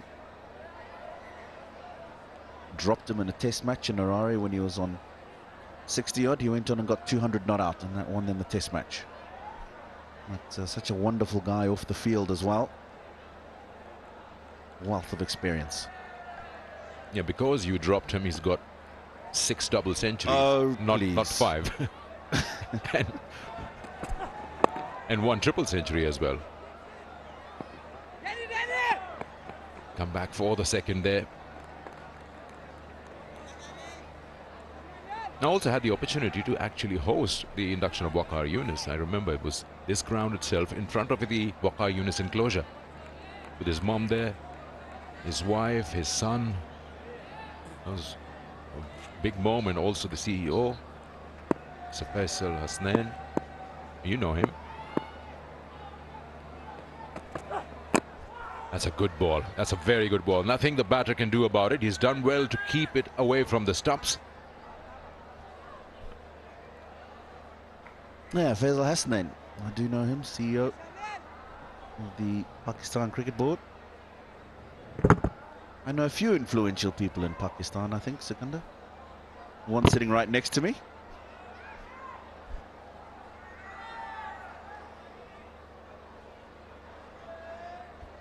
You know a lot of people here.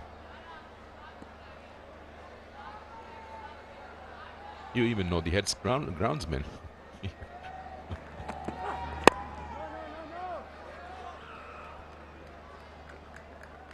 This is not really getting the Mardan Warriors anywhere with this kind of batting display. It's not an unplayable pitch or anything like that. The intent is just completely died. Yeah, this approach tells me that they've probably just settled for second best today. If the game ends as is, the Sharks will go to the top of the table. Bit of intent shown there, misfield by the man at backward point. 7 overs gone, 25 for 2.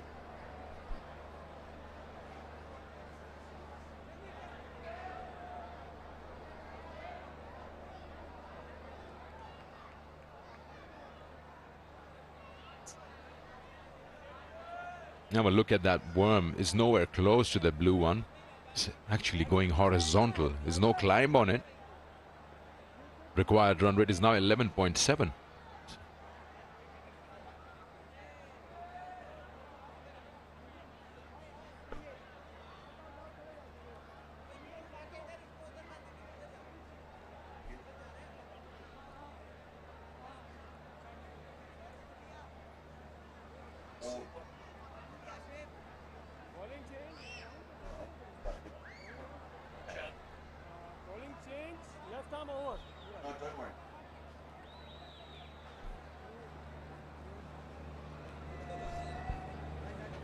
Spin in action now with a slip in position. They need 153 or 78. That's a big ask to be scoring 11.77 runs over a span of 13 overs. That's a big ask. Momin Kama 2 for 21 his best, and he's coming over the wicket. There's going to be a couple here. It's a good stop. Oh, it's gone. Benkenstein just raises his hand with apology. He's messed that up down a deep square leg. He's covered a lot of ground to get to it, and then I don't know what happened.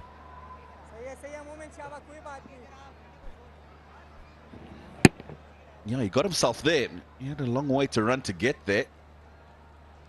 He's done everything right, except he allowed the ball to go through his hands. Maybe just a bit of dew out there. Accumulating.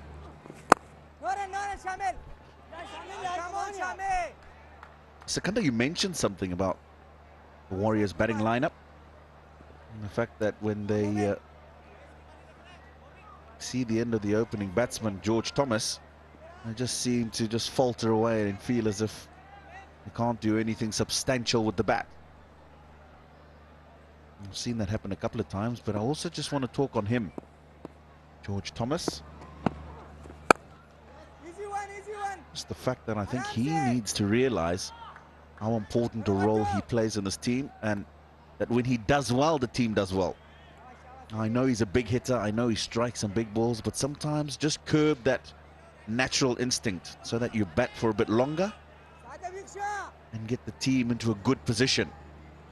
Because every time he's got out, you're right, early Mardan Warriors have struggled.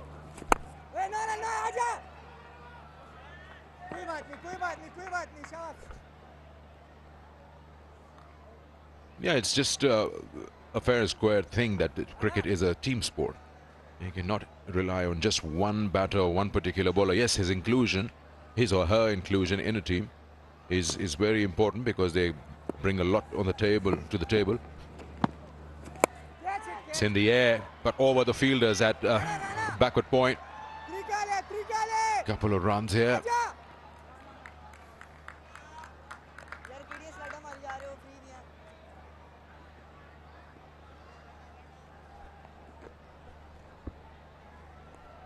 He sliced that over the circle limit. That's 30 yards.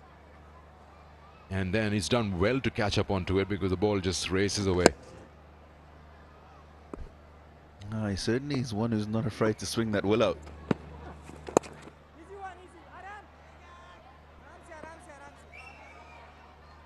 Eight overs gone. It's 35 for 2.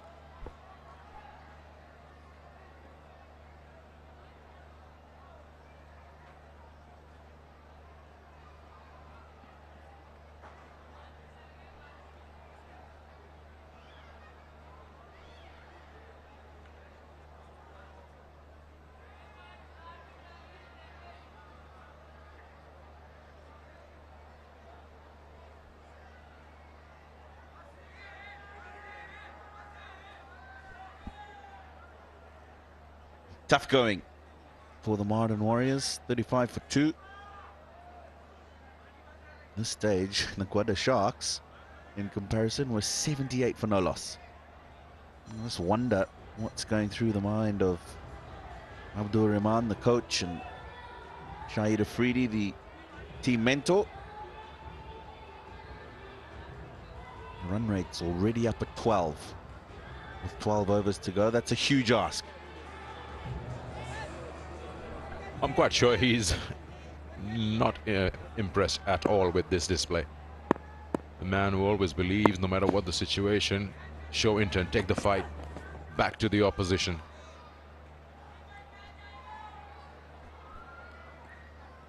Well, let's talk about if they don't win, what can you win? Visit Inverex Solar Energy social media pages and get a chance to win exciting prizes. That's for you all watching us on telly. I'm liking his approach. Yes, he's got 17 and 27 balls, but he's not worried and not afraid to swing that willow when the ball is in an area he feels that he can capitalize.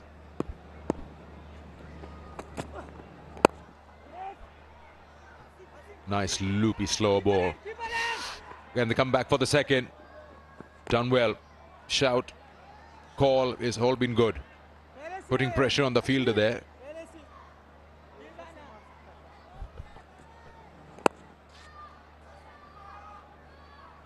This is good running. Very good running. Hasib making sure he's checking whether the ball is in the fielder's hands before he decides to come back.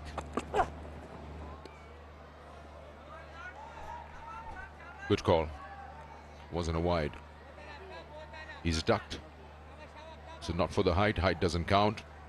And was angled into him. It's a skyline and of course the city of Lahore. Lots of traffic around this. That's again that Liberty Square. See a bit of green there between the buildings. That's it. Right behind that, somewhere far away, is the MM Alam Road. You can find the best restaurants there.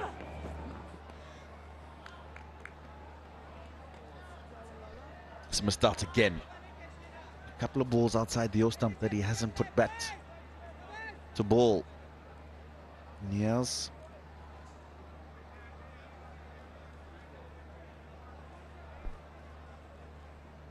Tina, you got a day off tomorrow. I hear you've been going to the Bashahi Mosque or the Shahi Qila or the Minar-e-Pakistan. You want to see those places. The 12 doors that enter into Lahore called the Baradari. And if you're not doing anything of that sort, then you can probably come and hit this board because no one else has. Osaka Battery Tonic. Win yourself 10,000 and every shot that hits that board will be getting that money from Osaka Battery Tonic board. Yeah, Sikandar. Day off tomorrow. A very welcome one. Been a pretty tough schedule. I'm looking forward to go around and see what I can see around the city. Always make it a point to do that. Wherever I travel. And then the dot ball brings us to the end of the 9th over. It's a good one, just 2 from it, 37 for 2.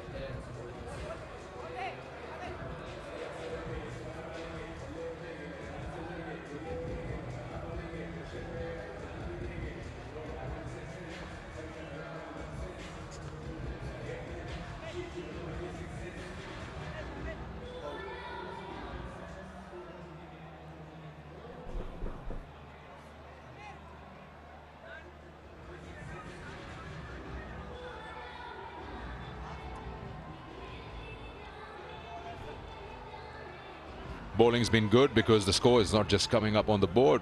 2 for 5, Ismail. He's bowled 3 overs and the captain holds him on for a bit.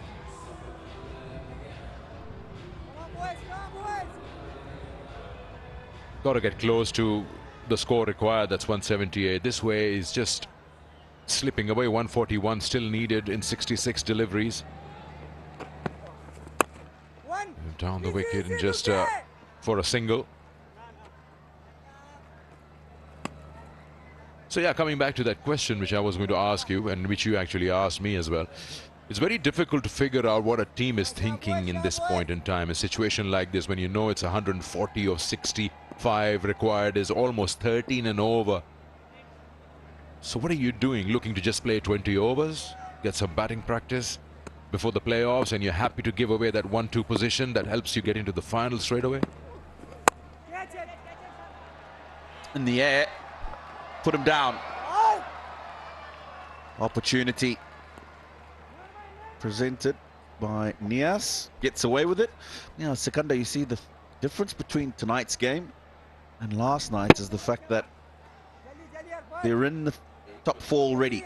This is a fight for first place, but whether they lose tonight or not, no real consequence in terms of going forward in the competition. Wow, he's hit that hard into his partner, the non-strikers. Hope he's fine. He tried to get out of the way, but it was just coming at breakneck speed. Let's going back to our conversation last night. You could see a sense of urgency when the Raiders came out to bat because they knew they needed to win and win quickly. Oh, that's short. There's a fielder on the boundary. He's not going to get it. It's Luke Benkenstein. But, this clears him quite comfortably. Yeah, that was a half-tracker. Had to be hit, had to be put away. And Nazim Niaz, rather, Burhan Niaz is a strong man. And he's put everything behind that. That cleared the boundary by a good 10 meters.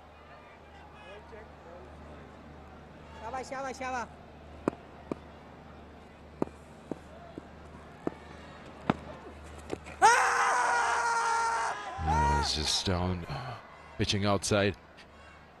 He's the only wrist spinner in this whole Pakistan Junior League, left-arm wrist spinner. We haven't seen many of those here in Pakistan. There's one Faisal Akram. He's a young boy, but he's not under 19 at the moment. Yeah. That's almost a foot outside, pitching outside leg. Again, same result. In fact, this is even bigger. Probably one of the longest and biggest sixes in the PJL. 10 gone, 52 for 2.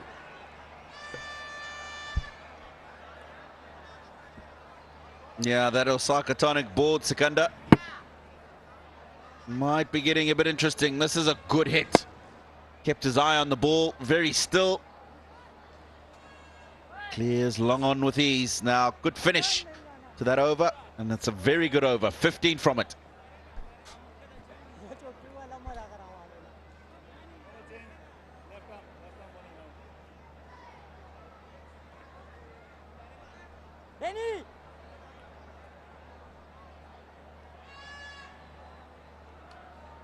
Still a long way behind. Mardan. Warriors 52 for 2. The Sharks were 98 for 2 at this point.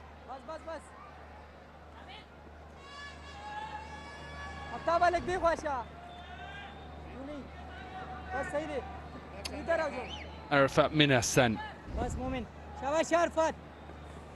batted well. He normally takes wickets in these situations. Quite simply, the Warriors have just got to try and tee off and get back into this game.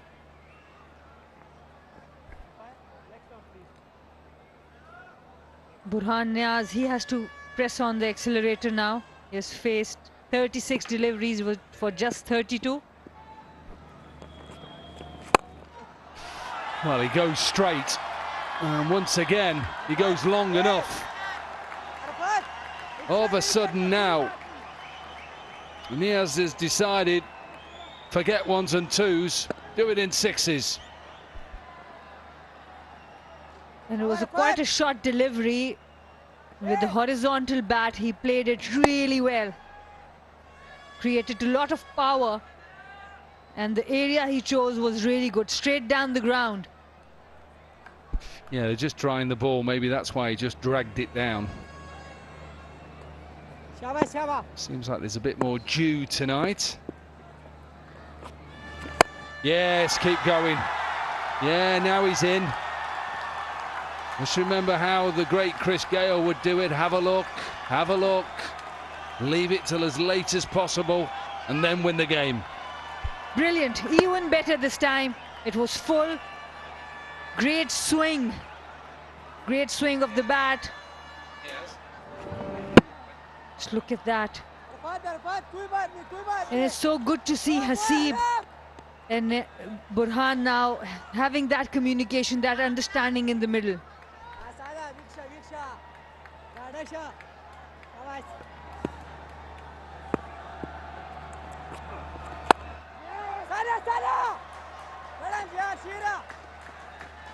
25 in the last 6 balls now for Niaz. He's on to 45 from 39. He was well behind in the strike rate and runs, and all of a sudden now building a bit of momentum. They still require 12, so in the next 5 overs they've got to try and keep going at least at 10s and then see what they can do. This one, is it in the gap? No. We'll pick up 2. Just. And 16 of the 5 deliveries, this is how they need to play. And they are taking on the best bowler of Gwadar Shark, Arafat Minhas. Good throw from the boundary, but Arafat Minhas was not able to collect it. It could have been close. Yeah, and 16 runs from these first 5 deliveries. All of a sudden they just need a couple of big overs here, a couple of 20s, and then all of a sudden they're back in this game. Catch it! Oh, it's a dot ball to finish the over. There's 11 overs gone, it's 68 for 2, and it's time for a drink.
68 for 2, 11 overs gone. Mardan Warriors still need 110 off 54 deliveries.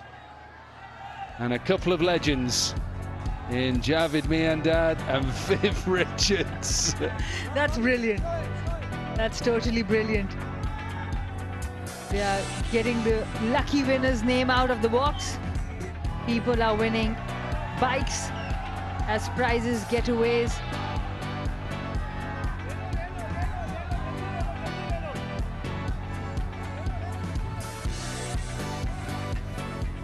I want to go with that. We should do it tomorrow, Yeah, definitely. I definitely want to do it. There's two things I want to do before I leave Pakistan. Anyway, the worm is getting a little bit closer. One, I want to have a go at Buggy Cam.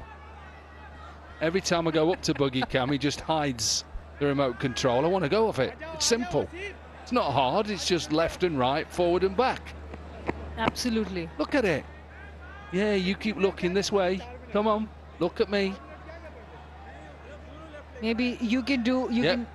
You can steer the buggy while Tino is doing the pitch. So I want to go a Buggy Cam and I want to go on one of those bikes. Anyway, 68 for 2, 11 overs gone. Niaz is 45 from 39 and the required rate 12.45. I'd like to see them two on a bike as well. Shahid Afridi and Mushtaq Ahmed. They'll be happy to do it. I think Mushi would be happy to do it. I see Mushi doing some fitness. Some sliding in the field, some running.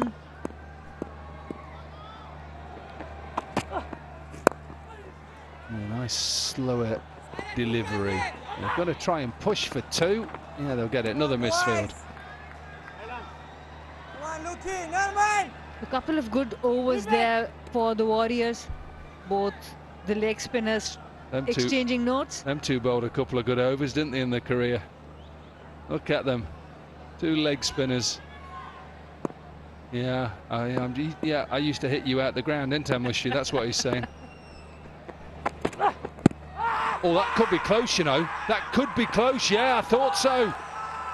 Niaz went all the way across and adjudged LBW. Good captaincy there, bringing the seamer back. Aftab Ahmed gets the breakthrough. Burhan Niaz was looking really comfortable against the spinners. Seamer was brought in. Aftab Ahmed tried to use the crease right in front of the stumps. Missed it completely. He wanted to work it on the square. Hit it straight in front of the wickets.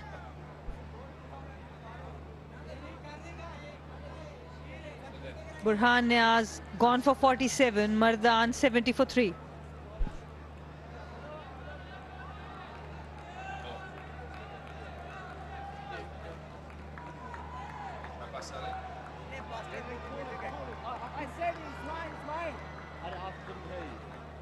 I couldn't see the ball. All the way from Belgium. And he's just got out. Have he just turned up? Isn't he selfish getting out when you've come all that way? It does seem like the family is here from Belgium. His roots are from Pakistan. His father got settled there. The family is over to support. People from Belgium, people coming over from America, England, West Indies.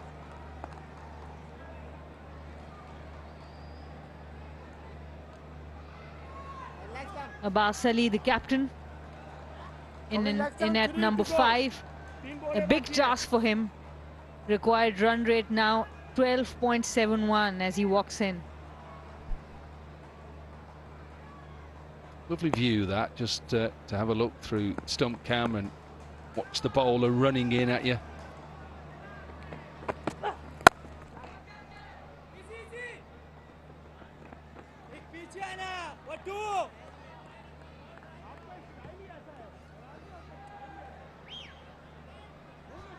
And we see a lot of dot balls against Burhan Niaz when he was facing the seamers. Then on the spinners, he started to get going. Good captaincy, good thinking. We saw a timeout before that over, and Seamer was brought in the attack again. Wicket of the first. Good shot there. Yeah, it's clever because he just waits, gets down in position, and then because it's a full toss, it makes it a little bit easier, doesn't it? Pace on offer. Look, wait. Oh, it's off his glove in the end. Yeah, the fine fielder was in. Good thinking there. They need boundaries. 7 of the 5 deliveries.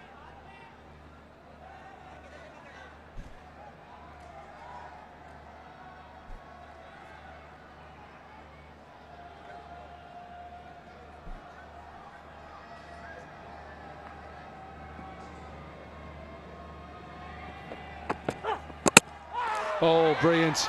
Yorker, I think he drags it on. And 2 wickets in the over. Sharks are biting. Both the set batters gone now. Burhan first and Hasib on the last delivery, and there's some words being exchanged. He's complaining to the umpire. A lot of emotions out there. You will understand, of course, they want to win this game. Yeah, we don't want to see that. You know, you've got the wicket, it's fine, all done.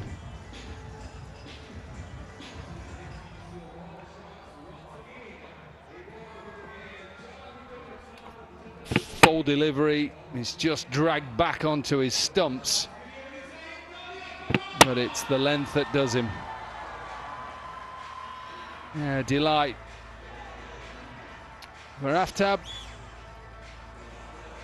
Hasib Khan goes for 20, 75 for 4, and it's the end of the 12th over.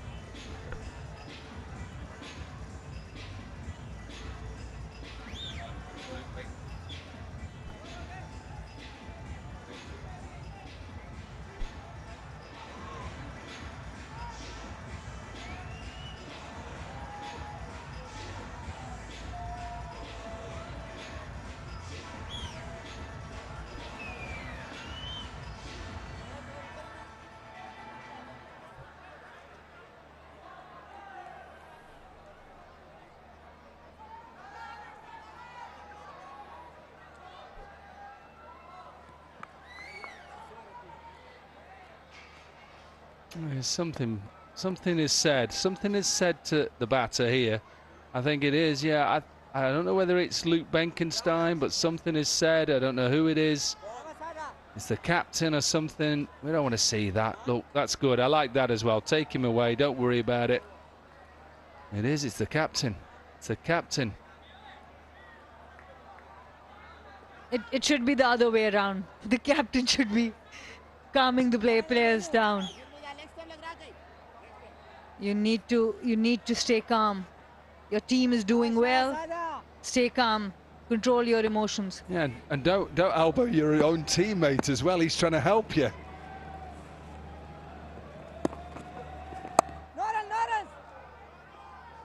Ali Abbas.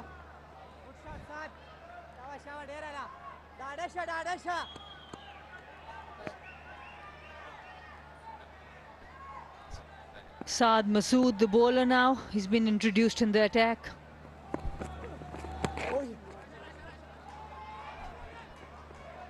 Definitely there's some due. We have seen a couple of half-trackers from the spinners. They've not been able to bowl the length they want to. So there must be some due. There it is. Buggy Cam always tells you, look. Yeah, there's a bit more today. They were a lot drier last night.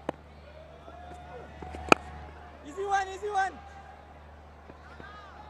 Easy. Big opportunity lost by the Mardan Warriors. They were able to restrict the Sharks after a great start of 177 on 177. A big opportunity lost from them because there's a lot of due. They could have batted. If they had batted well, there was a big chance for them.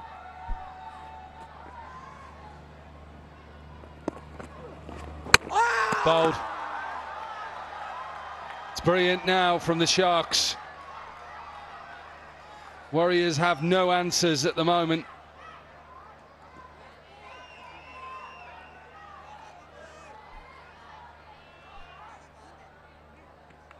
Just checking the front foot. Just ask the batter just to hold, it's fine. Absolutely fine, you can run that on. And because of the dew, it's skidding a little bit. Abbas Ali, he went onto the back foot, the ball skidded. And just look at the keeper, he's taking a selfie, he knows Saad Masood is a star. Well, he knows our sponsors decode a smartphone as well, and he's smart. Abbas Ali goes to 2, the Warriors 77 for 5.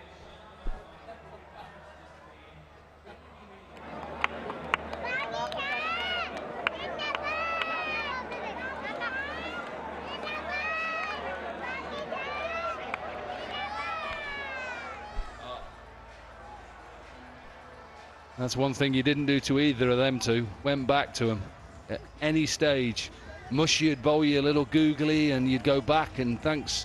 You'd be telling your story walking. And same with Afridi. He just bowled with a bit of pace. Right then, Archie Lennon, what have you got? Best of 31. Need a bit more than that at the moment. And one suggestion. On the front foot. Absolutely, when the ball is skidding, you need to stay on the front foot. The moment you go back, you're in trouble. That is the way to play, really. Same as a little in-swinger. Can't go back. Can't go back. Abbas Ali, the captain of Mardan Warriors, have had a lean tournament so far with the bat. It just slides out, maybe because it's just a little bit damp, the ball. End of the 13th, it's 79 for 5. I think if you look at the two teams, though, Sana, I think the Sharks have played better cricket throughout this tournament. I know they lost their last game, that pushed them down from that top position. I think generally they've been a better side than the Mardan Warriors. They still have had to play well today. Their best power play in 61 without loss. They set 177. They probably should have got a lot more. Absolutely, I think the overall combination of the team is the most balanced as well. 2 really good seamers, 3 wrist spinners, good batting, 3 players from England in their team, and then Sir Vivian as the mentor. Shamil is quite involved as captaincy. Yeah, Mushy is coach as well. I think they've got all bases covered, like you say. I love these two opening bowlers, and Mohammed Ismail and Mohammed Shoaib. They've got something about them. Ismail was so good. Mohammad Ismail. He was brilliant with the new ball, getting those early wickets. What's the conversation? It's quite a deep conversation happening between Mushtaq Ahmed and Shahid Afridi.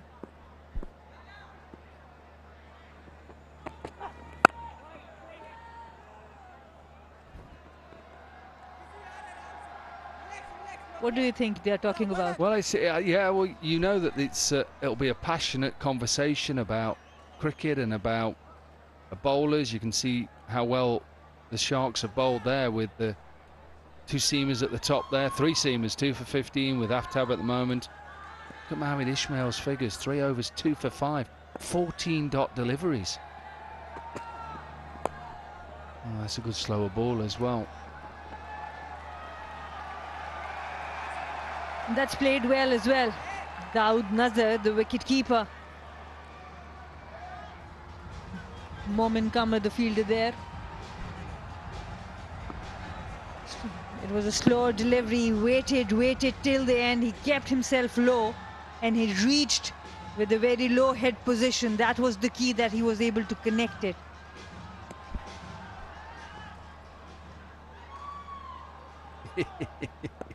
Good dive. There's one thing I will say about the conversation that's happening between Mushtaq and Shahid Afridi. I know how he feels. Powered back down for a boundary. It's a good shot. Half volley. Mid-off is up in the circle and a boundary. And they do bat deep. Mardan Warriors. You see Daud Nazar coming, number 7, Archie Lenham. We saw he was pretty good. A really good straight drive from a number 7. Yeah, I just answered when you said, what are they talking about? Well, I don't think he actually said a lot. I think he just listened to Mushtaq. Not often you see that. No, I think Mushy just, yeah, hang on, he's found somebody else now. I tell you what, whew.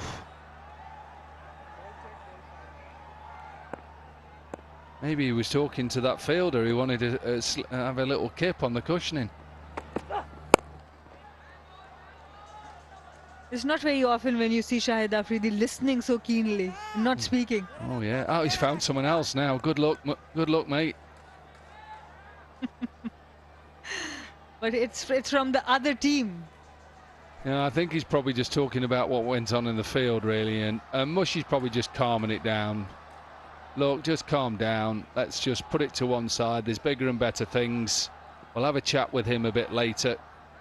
He'll be in the office. Because to be fair, throughout this tournament, everything sides have got on. They've done really well. End of the 14th, 91 for 5.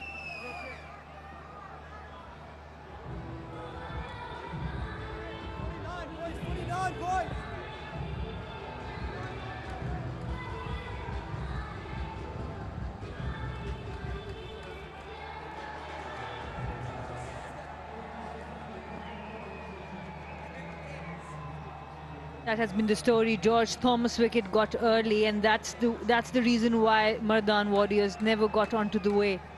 Couple of good innings. Hasib was looking good.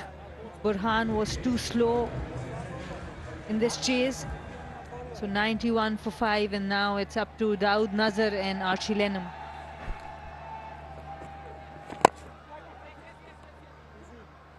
Yeah, look, they're not going to reach it from here, I don't think. 14.5 runs and over. It's a big task from here. Quite a steep climb. Try and get a bit of practice, I'd say. See what you can do. Put yourself in a situation, set a different target and just try and get that. Just say that you're chasing 140 and just do it that way. Let's see what their approach is. Well, at the moment, they look like they're just having a net. It was a good call. I think the bowler did really well coming across the batter. Pretty quick on his feet. There was no run there.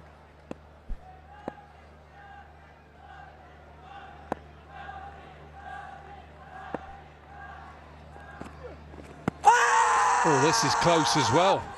Given, yeah, thought so.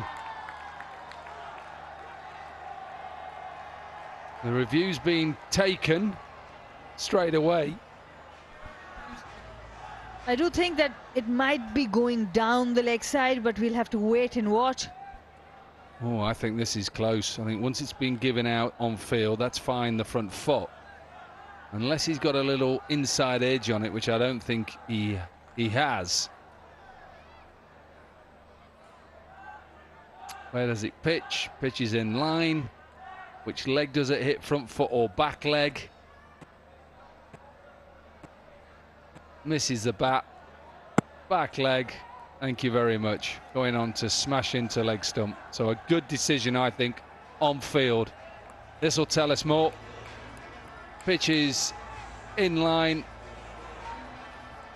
Slightly straightens, hit the back leg, going on to cannon into leg stump. Good decision on field. Good piece of bowling again from Masood. Yeah, very good. Not so for this man. Daud Nazir goes to 12. It's 92 for 6.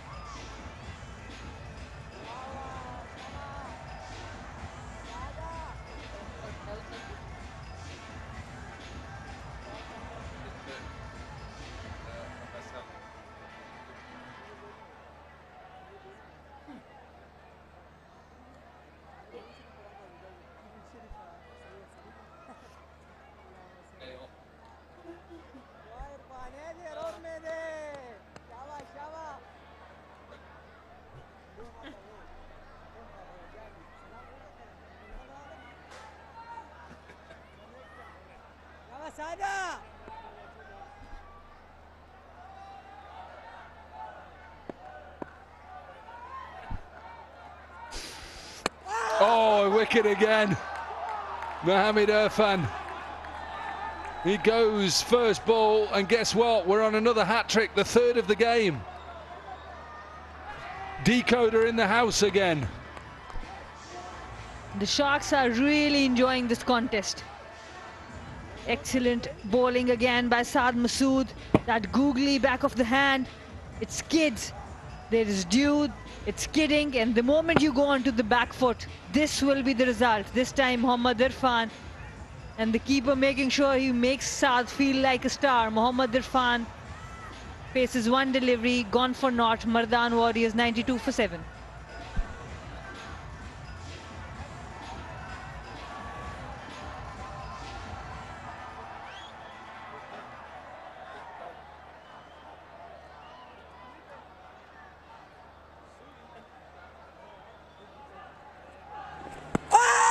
Two and two. This one given out on field. It's a good decision. Don't go back. Do not go back when it's just sliding through. No wonder he's got a smile on his face. Archie Lennon was on a hat-trick. Come on, boys, come on, boys. Mohamed Irfan, who just got out, was on a hat-trick. And now Saad Masood. Oh, get more than one slip in. Get a leg slip in as well. They need 86 from 31. You're on a hat-trick. 22 runs, 5 wickets for the Warriors. Abdullah went back and just got a bat on it. 2 wickets in the over, 15 overs gone. It's 92 for 7.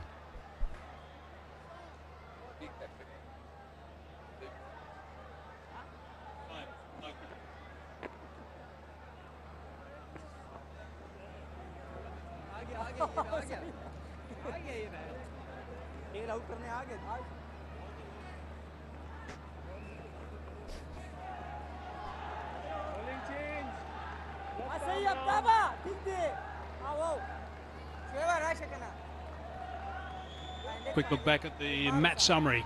Sharks 177 for 9 after being asked to bat. Benkenstein 74, good opening stand again, and they fell away a little bit. Afan picked up 3 wickets in his last over, and the Warriors now 92 for 7. There's 47 lusty blows in that 47, and they're up against it. It's a good shot. It's going to bring in the sweeper. 85 required in 29 balls. Yeah, it's not going to happen. All they can do is just try and get as much out of this game in terms of batting practice.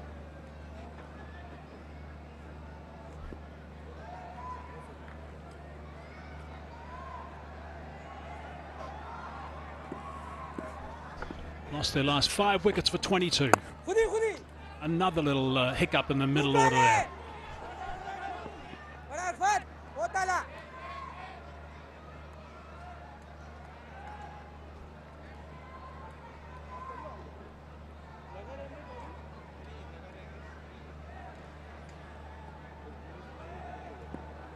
Lennon can bat. I saw him a couple of matches ago instructing an important 50-odd not out. Put the Warriors over the line. That opportunity won't be there today. Just too many to get.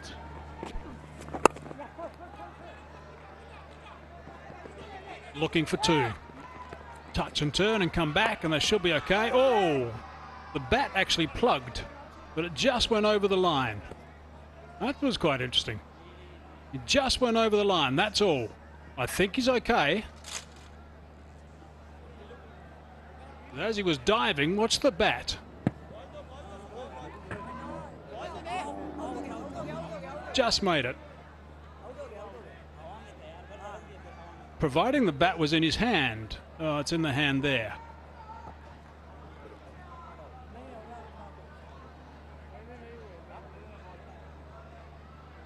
I think once the bat is in his hand and it goes over the line, I'm sure it's okay. And if it comes off, I presume he's still okay, because of the law now that the bat can bounce once it passes behind the line and Oh, they are looking at it, the umpires.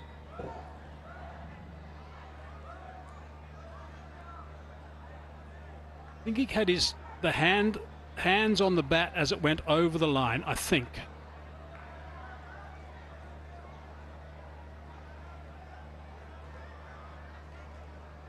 The bat is over the line there, so he's obviously had it over the line at some stage, and it's got there somehow.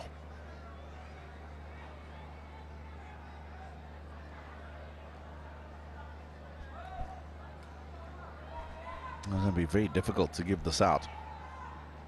You're right. I think when he gets over the line, he's got the bat in hand, and then the hands come off the bat. But of course, that split second that he's got the hand on the bat over the line means that he's safe, even if he moves out of his crease from there. A little bit of a miss hit. Trying to score as many runs as they can at the moment, which is the name of the game. But gee, it's a lot of runs per over required from this stage. I think what they need to do is just challenge themselves in the middle. When they meet up in the middle, listen, let's try and get 10 to the over. Boundary early if we can. Run well between the wickets, try and get the gaps, maybe boundary at the end of the over. Because they might find themselves in a very similar situation in the matches to come. There's no point in just batting out the 20 overs without challenging yourself.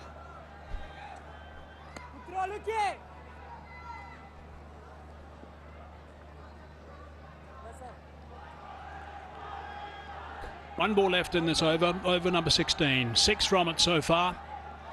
Ever since they lost those 2 wickets right at the top. 1 for 1, 2 for 6. Harris, Thomas and Khan were both back in the hut. They struggled. Looking for 1. And 7 it is. 16 gone, 99 for 7.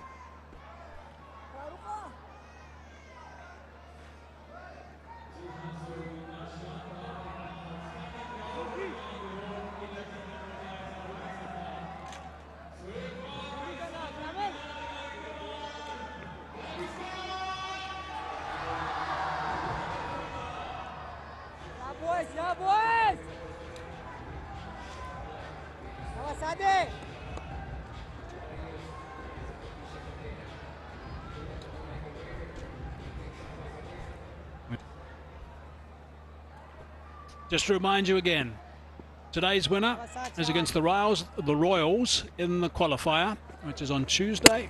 Bowled him. They lost another one. 8 down now. Masood into the attack, and he's picked up a wicket straight away. Gee, his numbers are looking pretty good now, Masood. He gets his 4th. Lenham here just looking to get on with things. It's the googly. Bit of purchase off the pitch. Snuck through into that inside edge of the bat. And the 8th wicket falls. He goes for 9. Mardan, 99 for 8.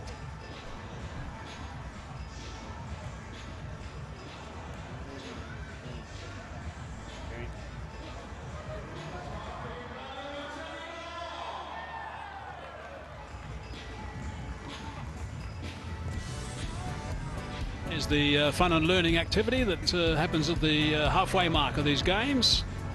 Chad Afridi was out there just having a little bit of fun with some of the youngsters, going through a couple of drills, giving them lots of encouragement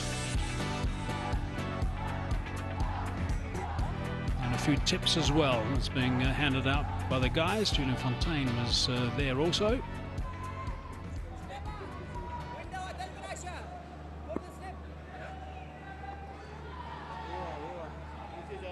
So 99 for 8. And they've got no chance, basically. 79 runs required and 23 balls. That's the task ahead of them. Nicely bowled. Masood's got 5 runs. Correction, 6 runs off his bowling. He's picked up 4 wickets. And just 14 deliveries to add to that, and that's the last of those 4 wickets.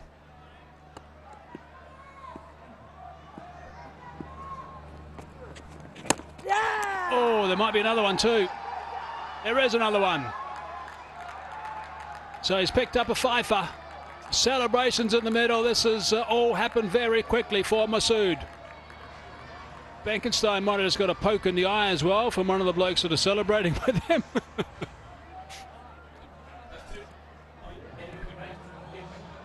All right, this wicket gives him 5 in the game. First one to get 5 in the Pakistan Junior League. And that takes him to the top of the leaderboard for the most wickets in the competition. And it looks like that is the game. 9 down, it's all done. What a really good performance by the Sharks. What a performance it is from the boys in blue. They will be so happy with this, giving them nice momentum going into the really, really sharp side of this tournament. There's no doubt the Warriors are going to have a little bit of thinking to do, but it's not going to be long before they're going to have to front up against the Raiders. That's going to be happening on Wednesday.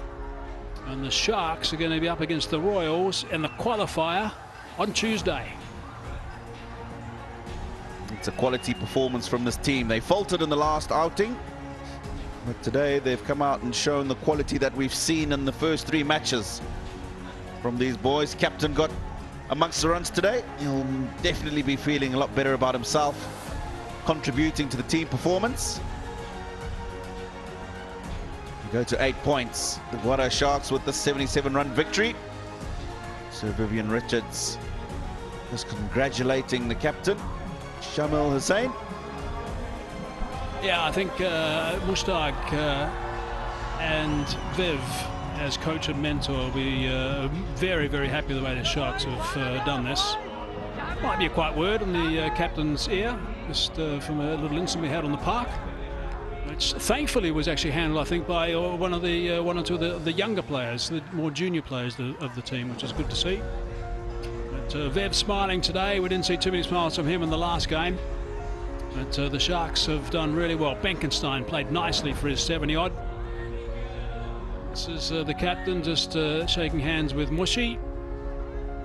Well, I think Mushi's just inquiring and maybe saying, we'll chat.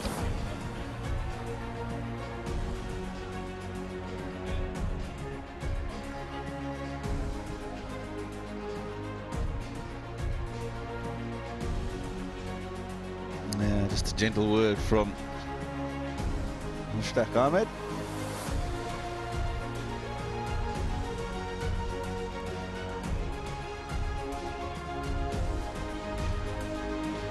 All right, so Mardan Warriors from the beginning found the going tough, but it was Niaz and Nasib in the middle that put together some sort of partnership. 47-42, 20 and 19 respectively for those two, but it was all too much in the end, and the Mardan Warriors all out for 100. Yeah, wickets at the top, that was their problem, and it'll be reflected by no partnerships. The best partnership was Niaz and Hasib, and that was some thumps from Niaz really, with 64 or 57 that stand, and it dropped away quite considerably, and then just a little bit of a flutter of 15 runs for Nazar and Lanham, and then nothing after that, and then in the end it was 9 down and all outs. 100 on the board exactly. The bowlers did well, and the standout man Masood, first 5-wicket haul of the Pakistan Junior League, 5 for 6 in his 2.3 deliveries, and that was good enough to get the opposition, the Mardan Warriors, all out for 100. 5 for 6, that's quite remarkable for Masood, really is. There he is, big smiles, why not? 2.5 overs, that's all he bowled, and he had enormous success. And that's something he's going to cherish for a long, long time. The great man, Vivian Richards, giving him a bear hug.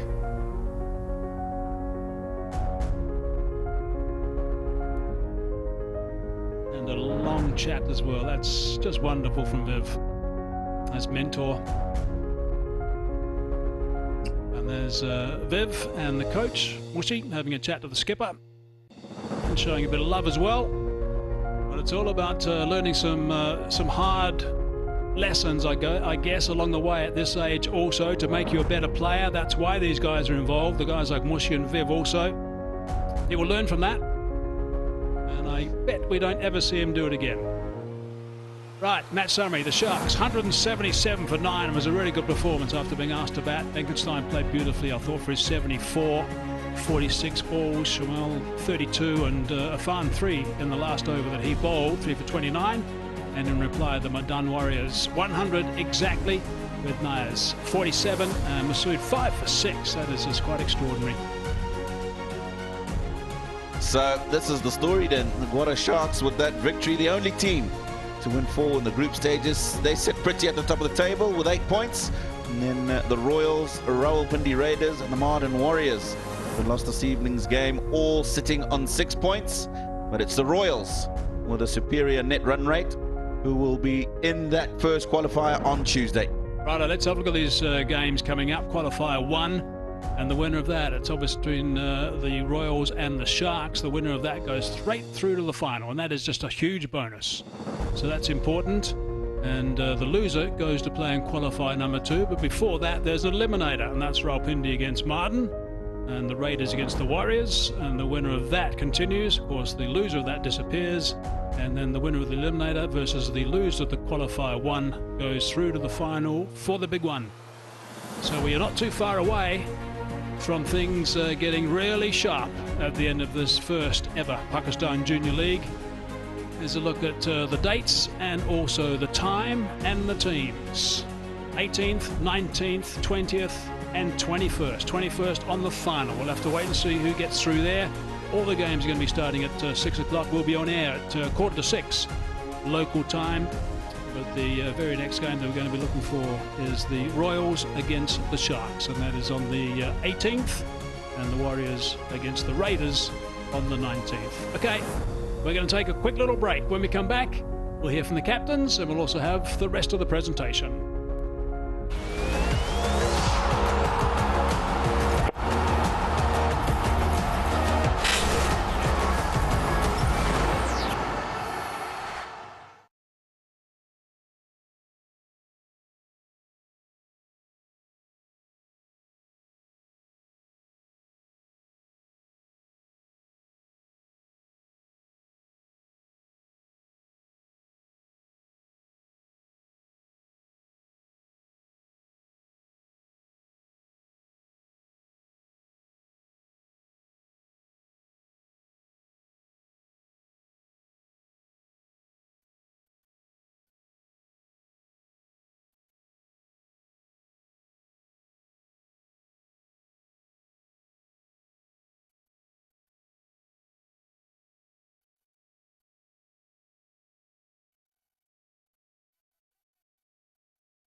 Okay, let's just have a recap of the match summary of match number 15. The Sharks winning, winning this game, but also being asked to bat first. They made 177 for 9. There's a good total at one stage. That might have been knocking towards that 200 mark, but it wasn't to be because they lost wickets.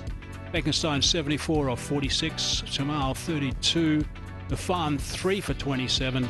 Lennon, the leg spinner, picked up 2 for 42, but on the expensive side. And for the Warriors, they had to chase it down as best they possibly could, but they got off to a poor start, losing both their openers with just 6 runs on the board. And then they were in all sorts of problems after that and went down by a long way. Okay, just to remind you about the playoff tree. The first qualifier is going to be on Tuesday, and that is the Sharks against the Royals. And that's Tuesday. The winner of that goes straight through to the final. And that is going to be an important game to win that first qualifier to get through to the final. There's eliminators as well, and then there's also another game in the middle. And here's a reflection of what is going to happen on that schedule. As the teams stand on the 18th, qualifier number 1, that is Gwadar against the Sharks against the Royals, and the 19th it is the Raiders against the Warriors. All these games starting at 6 o'clock, but on air at 5:45. And then the loser of qualifier 1 versus the eliminator on the 20th, and on the 21st we've got the big final, the qualifier 1 and qualifier 2, the big final. So that's going to be a very important one. Okay, let's go down to the presentation with Sikandar. Thank you, Hazy, and welcome to the post-match presentation. 15 matches done with the round stages, down to the playoffs now. And a big win, a convincing win for the Gwadar Sharks by 77 runs against the Mardan Warriors. They also become the only team to win 4 out of 5 games in the round. So before we call upon the players for the individual awards, let me introduce you to our presentation party, starting with Mr. Nadeem Khan, Director Domestic Cricket and NHPC and Tournament Director, Pakistan Junior League. With him is Mr. Syed Badr Rafai, Director Trans Group. Along with him, Mr. Arshad Ali Memon, Country Manager, Solar Panel, Inverix Solar Energy, and Mr. Tariq Mahmood Sheikh, Zonal Head, Sialkot State Life Insurance Corp. I'll request Mr. Nadeem Khan to please present the first award. That will be PCB Best Batter of the Match, cash award of 25,000. And that is to Luke Benkenstein for his 74 of 44, opening the batting for Gwadar Sharks. Super knock from him and provided a brilliant opening partnership to take them to 177. Next up, I'll request Mr. Arshad Ali Memon to please present the Inverix Energetic Bowler of the Match, cash award 25,000, and that is for the first bowler to get a fifer in the Pakistan Junior League, Saad Masood, for 5 for 6. An overall brilliant performance from the Gwadar Sharks with the ball and then with the bat. Next award will be the State Life Best All-Rounder of the Match, 30,000. I'll request Mr. Tariq Mahmood Sheikh to please give this award to Zulkifar for his and a stumping. He's the all-rounder of the match.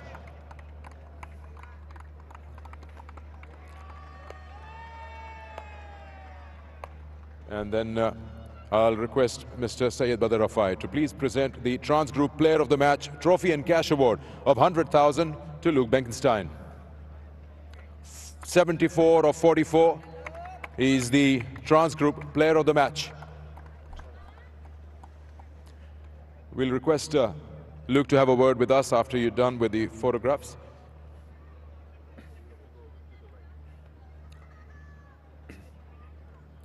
Luke, great to find yourself in good form, in a good touch just before the playoffs begin. So as an individual, as a player, pretty satisfied with the knock today? Yes, obviously been struggled a bit at the start, trying to adapt to the new conditions, but the way the team's bounced back from our last game and some unbelievable performances from the lads, and I think it's very generous that I've been awarded this. I feel like Saad definitely deserves this more, so I think you should hear from him instead of me. Okay, you can call him. We'll have a few questions with him as well. 5 for 6. Brilliant performance, first fiver. Luke, stay here with us. शानदार performance दी आपने, बहुत ही ज़बरदस्त था. 5 विकेटें T20 में लेना 4 over में almost रोज़ का काम नहीं है. क्या डिफरेंट रहा, क्योंकि प्रेशर में तो थी बैटिंग लाइनअप. किस तरह से आपने अपने ओवर्स को प्लान किया? रन्स कंटेन करने थे या आपने ऑल अटैक सोचा हुआ था? नहीं, शुरू में तो पहले तो शुक्र अल्लाह का इतनी अच्छी परफॉर्मेंस हुई। शुरू में मैं बिल्कुल कंटेन करने जा रहा था क्योंकि वो रन्स हो रहे थे, क्योंकि एकदम उन्होंने हिटिंग स्टार्ट कर दी थी तो कैप्टन ने मुझे बॉल दिया। बोर्ड ज़्यादा ड्यू था तो उसका मैंने थोड़ा यूज़ किया, थोड़ा स्किड किया बॉल, तो अल्लाह ताला ने इज़्ज़त दी। बहुत शानदार परफॉर्मेंस रही आपकी and congratulations, your teammate shares it with you. Just a quick one, you mentioned about not having such a smooth run with the bat. What about the changes that you made immediately for yourself to have a performance like that? Obviously we've gone away, been speaking quite a bit to Sir Viv and Coach Mushtaq. Obviously just the plan's been to lower the risk for higher reward, so just stick to my strengths, not go searching for those extra boundaries, because to have me in there later on in the game helps the lower order to come in, and guys like Arafat and Saad can do their job and take us to those 12 run overs and 15 run overs at the back end and get us to those high totals. Well done, well-deserved break now, and good luck for the playoffs. Perfect, thank you. Luke Benkistan, the player of the match, and he shares that with Saad Masood for a 5-6. And we'll have the losing captain now from the Mardan Warriors, Abbas Ali. Abbas, जब हम ऊपर बैठे तो मैंने कहा आप ही explain कर सकते हैं बेटर कि जब चेस करने आए थे 2 खिलाड़ी आउट हुए, उसके बाद वो इंटेंट नज़र नहीं आ रहा था 10 ओवर तक, काफ़ी डिफेंसिव हो गई टीम बैट के साथ। जी बिल्कुल यही प्लान कर रहे थे कि शुरू के सर्कल में 6 ओवर में प्लान कर रहा था कि 55-60 तक रन हुए, लेकिन उस तरह नहीं हुए। इंशाल्लाह कोशिश करेंगे अच्छा कमबैक हो। 20 रन करीबन पावर प्ले में सिर्फ बने हैं और आपके पास चांस था कि आप 1 या 2 फिनिश कर, इनफैक्ट 1 फिनिश कर सकते हैं, वो तो खैर अब नहीं हो पाया। अब आपने खेलना होगा एलिमिनेटर, तो थोड़ा सा प्रेशर रहेगा। आज के इस मैच से कौन सी चीज़ों की सीख लेकर जाएगी टीम? जी बिल्कुल, अभी तो हमारे पास चांस नहीं है, पिंडे के साथ मैच है, कोशिश करेंगे अच्छे कम्बिनेशन के साथ आए। बस यही सीख है कि हमारे मिडल ऑर्डर उस तरह पिक नहीं हो रहे जिस तरह हमें होना चाहिए। कोशिश करेंगे कि थोड़े उस पर गौर करें और इंशाल्लाह पॉजिटिव आएंगे, इंशाल्लाह अच्छा खेलेंगे। चले, टीम ने क्रिकेट अच्छी खेली है, प्लेऑफ्स में आए हैं, well deserved, good luck. Thank you. Abbas Ali, captain of the Mardan Warriors. Now I'll request the winning captain, Shamil Hussain. He's the captain of Gwadar Sharks. We'll have a quick word with him. Shamil, always good as a captain to have a win like this just before the knockout rounds of the playoffs. Yeah, definitely. After the last match, people were sort of counting us out. I don't know why, but yeah, it's a really good comeback. You know, this is how we wanted to play in terms of our bowling and our batting. We got good score in the power play, so yeah, it's a good comeback. Again, we don't want to be critical, but then when you guys were playing, you had an opportunity to get extra 15-20 runs, losing around 5 wickets for 16 in the last 5. Yes, definitely. Our aim after 10 overs was basically 200, but we didn't capitalize on that. But it's fine. I think, yeah, we could have definitely upped the run rate. But yeah, we didn't, but it's fine. 4 out of 5 wins in the round games. Pretty satisfied. What is it that you want an extra bit from your team for the playoffs? No, this is what I want from my team. I don't really want wins, neither does Sir Mushtaq. He just says, just put in your best effort, and that's all we want. In the last match, we were disappointed, not because we lost, but because of the efforts that we put in. So in this match, we put in our efforts and we won. All right, well played, big win, congratulations. Get some good rest, and we'll see you in the playoffs. Thank you. That's, of course, the captain of Gwadar Sharks, and that also concludes the presentation. Secunda, thank you very much.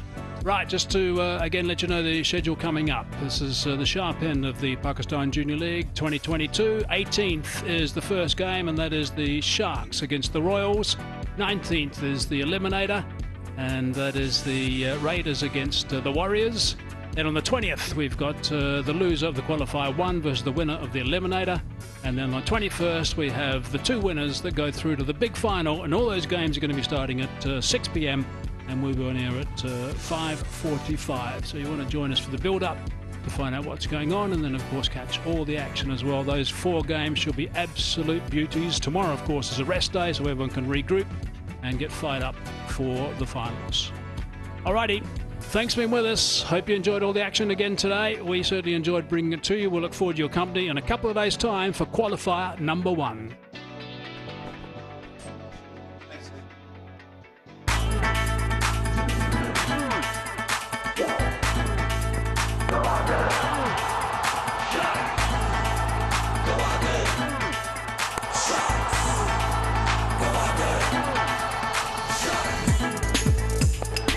Scramble back for the second.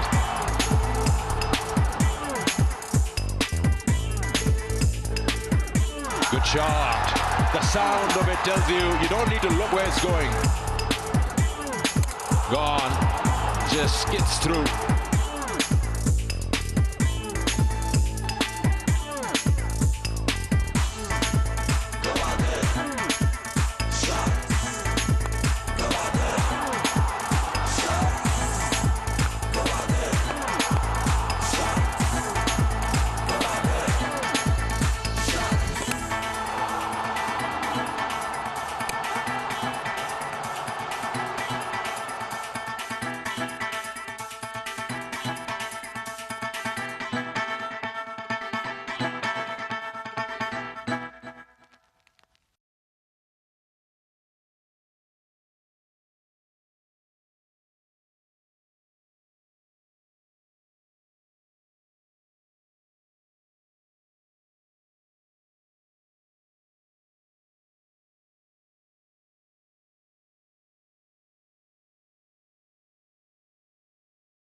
Well, what a match that was between the Sharks and the Warriors. The Sharks doing pretty well with the bat. They must be happy with that total, 177. And what a T20 knock that was by Luke Benkenstein. Mardan Warriors in return could not get there. And of course, the Sharks bowler, especially Saad Masood, didn't leave them much chance to chase that. And in the end, the Sharks won the match by a good margin, 77 runs. Well, we're done with the league stage of the tournament and now we're ready for the knockoffs. I have Sana Mir and Dominic Cork here with me. A lot of action still ahead of us, but let's talk about what we just witnessed. That day, this night pretty much belonged to the Gwadar Sharks. And the dangerous thing is they still didn't play their best cricket on the whole 20 overs of the batting. They could have easily went on to make 200 runs and then a bowling performance like that. So they are the team to beat, definitely. Outstanding batting from Luke Benkenstein. Yeah. And then bowling, the seam bowler Mohammad Ismail, he was brilliant. And then Saad Masood came in. Yeah, simply the Sharks are the team to beat. I think when you look at them, the Sharks are definitely the team to beat. The Warriors, look, they won the toss. So they had it in their favour to try and restrict the Sharks. They didn't. They'll have to go back to the drawing board. They'll have another chance to get through and maybe play a couple of games to get through to the final. But the Sharks, to me, look favourites to win this competition. Right. And they are, as are the other teams, but even the Sharks are heavily banking on that top order. And when that top order is done, they're pretty much exposed, especially in the death over. So that seems to be a recurring problem with the teams. It is, yeah, and I think that's not just the Sharks, that's every team. But what I was impressed with today was Luke Benkenstein. And why I was impressed with him is because I think, you know, he even agrees with himself that he's got himself out in silly ways. Throughout this tournament, he's got off to a good start. He's got 10s and 20s, but he's not gone on. Here, he's gone on. It's like maybe the chat with Viv Richards, talking about being sensible, backing himself for his shots, not trying to invent a new shot, play his way. Very similar to his father, Dale Benkenstein, the way that he's very much square of the wicket. He's a very humble man. I like him. I think he's a one for the future, and I'm sure England will have him on his radar going into the future. And just one thing I would like to add, the interview he did, the way he was praising his own teammate and sharing a trophy. I mean, this all shows the kind of character a player is made of. So really impressed by him. And that really tells you a lot about the beauty of PJL. You know, these players from across the world coming and sharing the dressing room with their counterparts from Pakistan. And then, you know, that interaction at the ceremony was quite wholesome to see. Absolutely. You know, and that's what really impressed me as well. And it impressed me for a lot of reasons. The reason why we gave Luke Benkenstein the player of the match is because we believed at that stage he made the difference. But the man that he wanted to share it with, Saad Masood, got 5 wickets. You know, 5 wickets in a 2020 game. Wow. You're the spinner. Talk us through it. What was it like? I think he bowled brilliantly. He used the dew factor to his advantage. He knew there was dew, so he made the batters go onto the back foot. The length was as such, only a couple of batters got out on the front foot. Otherwise, he made sure that the batters went onto the back foot. He used the googly really well. The length, and best part was the length, and it was within the stumps. Some of them kept low, some of them were all right, but overall the channel in which he bowled and the length he chose was brilliant. Roa, what we've seen is, as you've said, the league is done now and dusted. But what's exciting about what's to come, because we've seen some exciting young players already. Yeah. We can see where the Sharks have finished. We've seen why they are top of the table. What we've seen, even down to the Hunters, there is so much talent, both domestically and internationally. I'm really excited.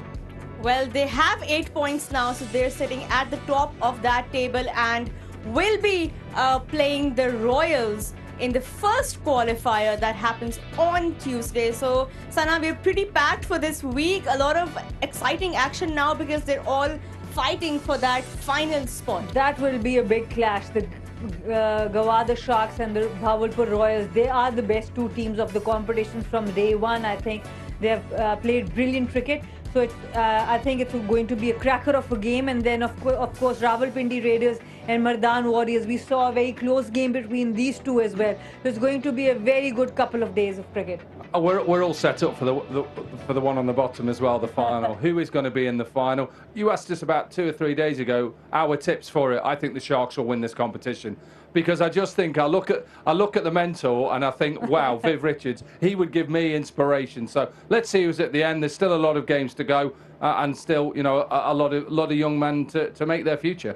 Well, Sir Viv will certainly be a happy man tonight. He was pretty pleased with how they batted, and of course, just talking to him is so inspirational. So I'm sure the Sharks camp will be very pleased tonight. And that's all we have for you from tonight. Thanks, Sana and Dom, for joining me, my dream team. And we all set for the playoffs action that starts on Tuesday. Do not forget to tune in because the PJL has just only begun. We will see you on Tuesday. Until then, it's a goodbye.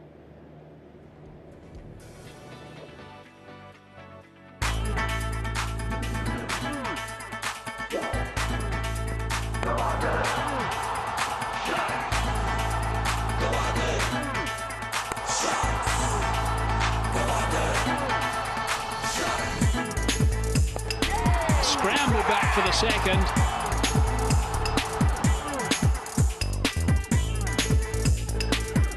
Good shot. The sound of it tells you don't need to look where it's going. Gone. Just skids through.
Catch it, receiver.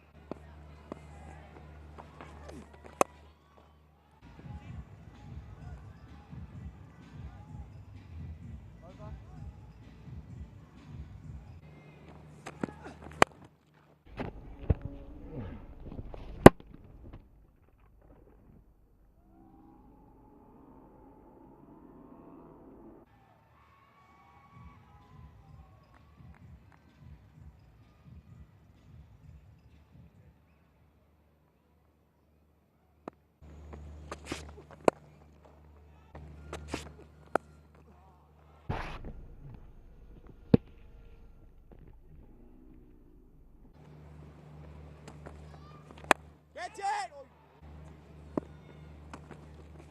Oh, you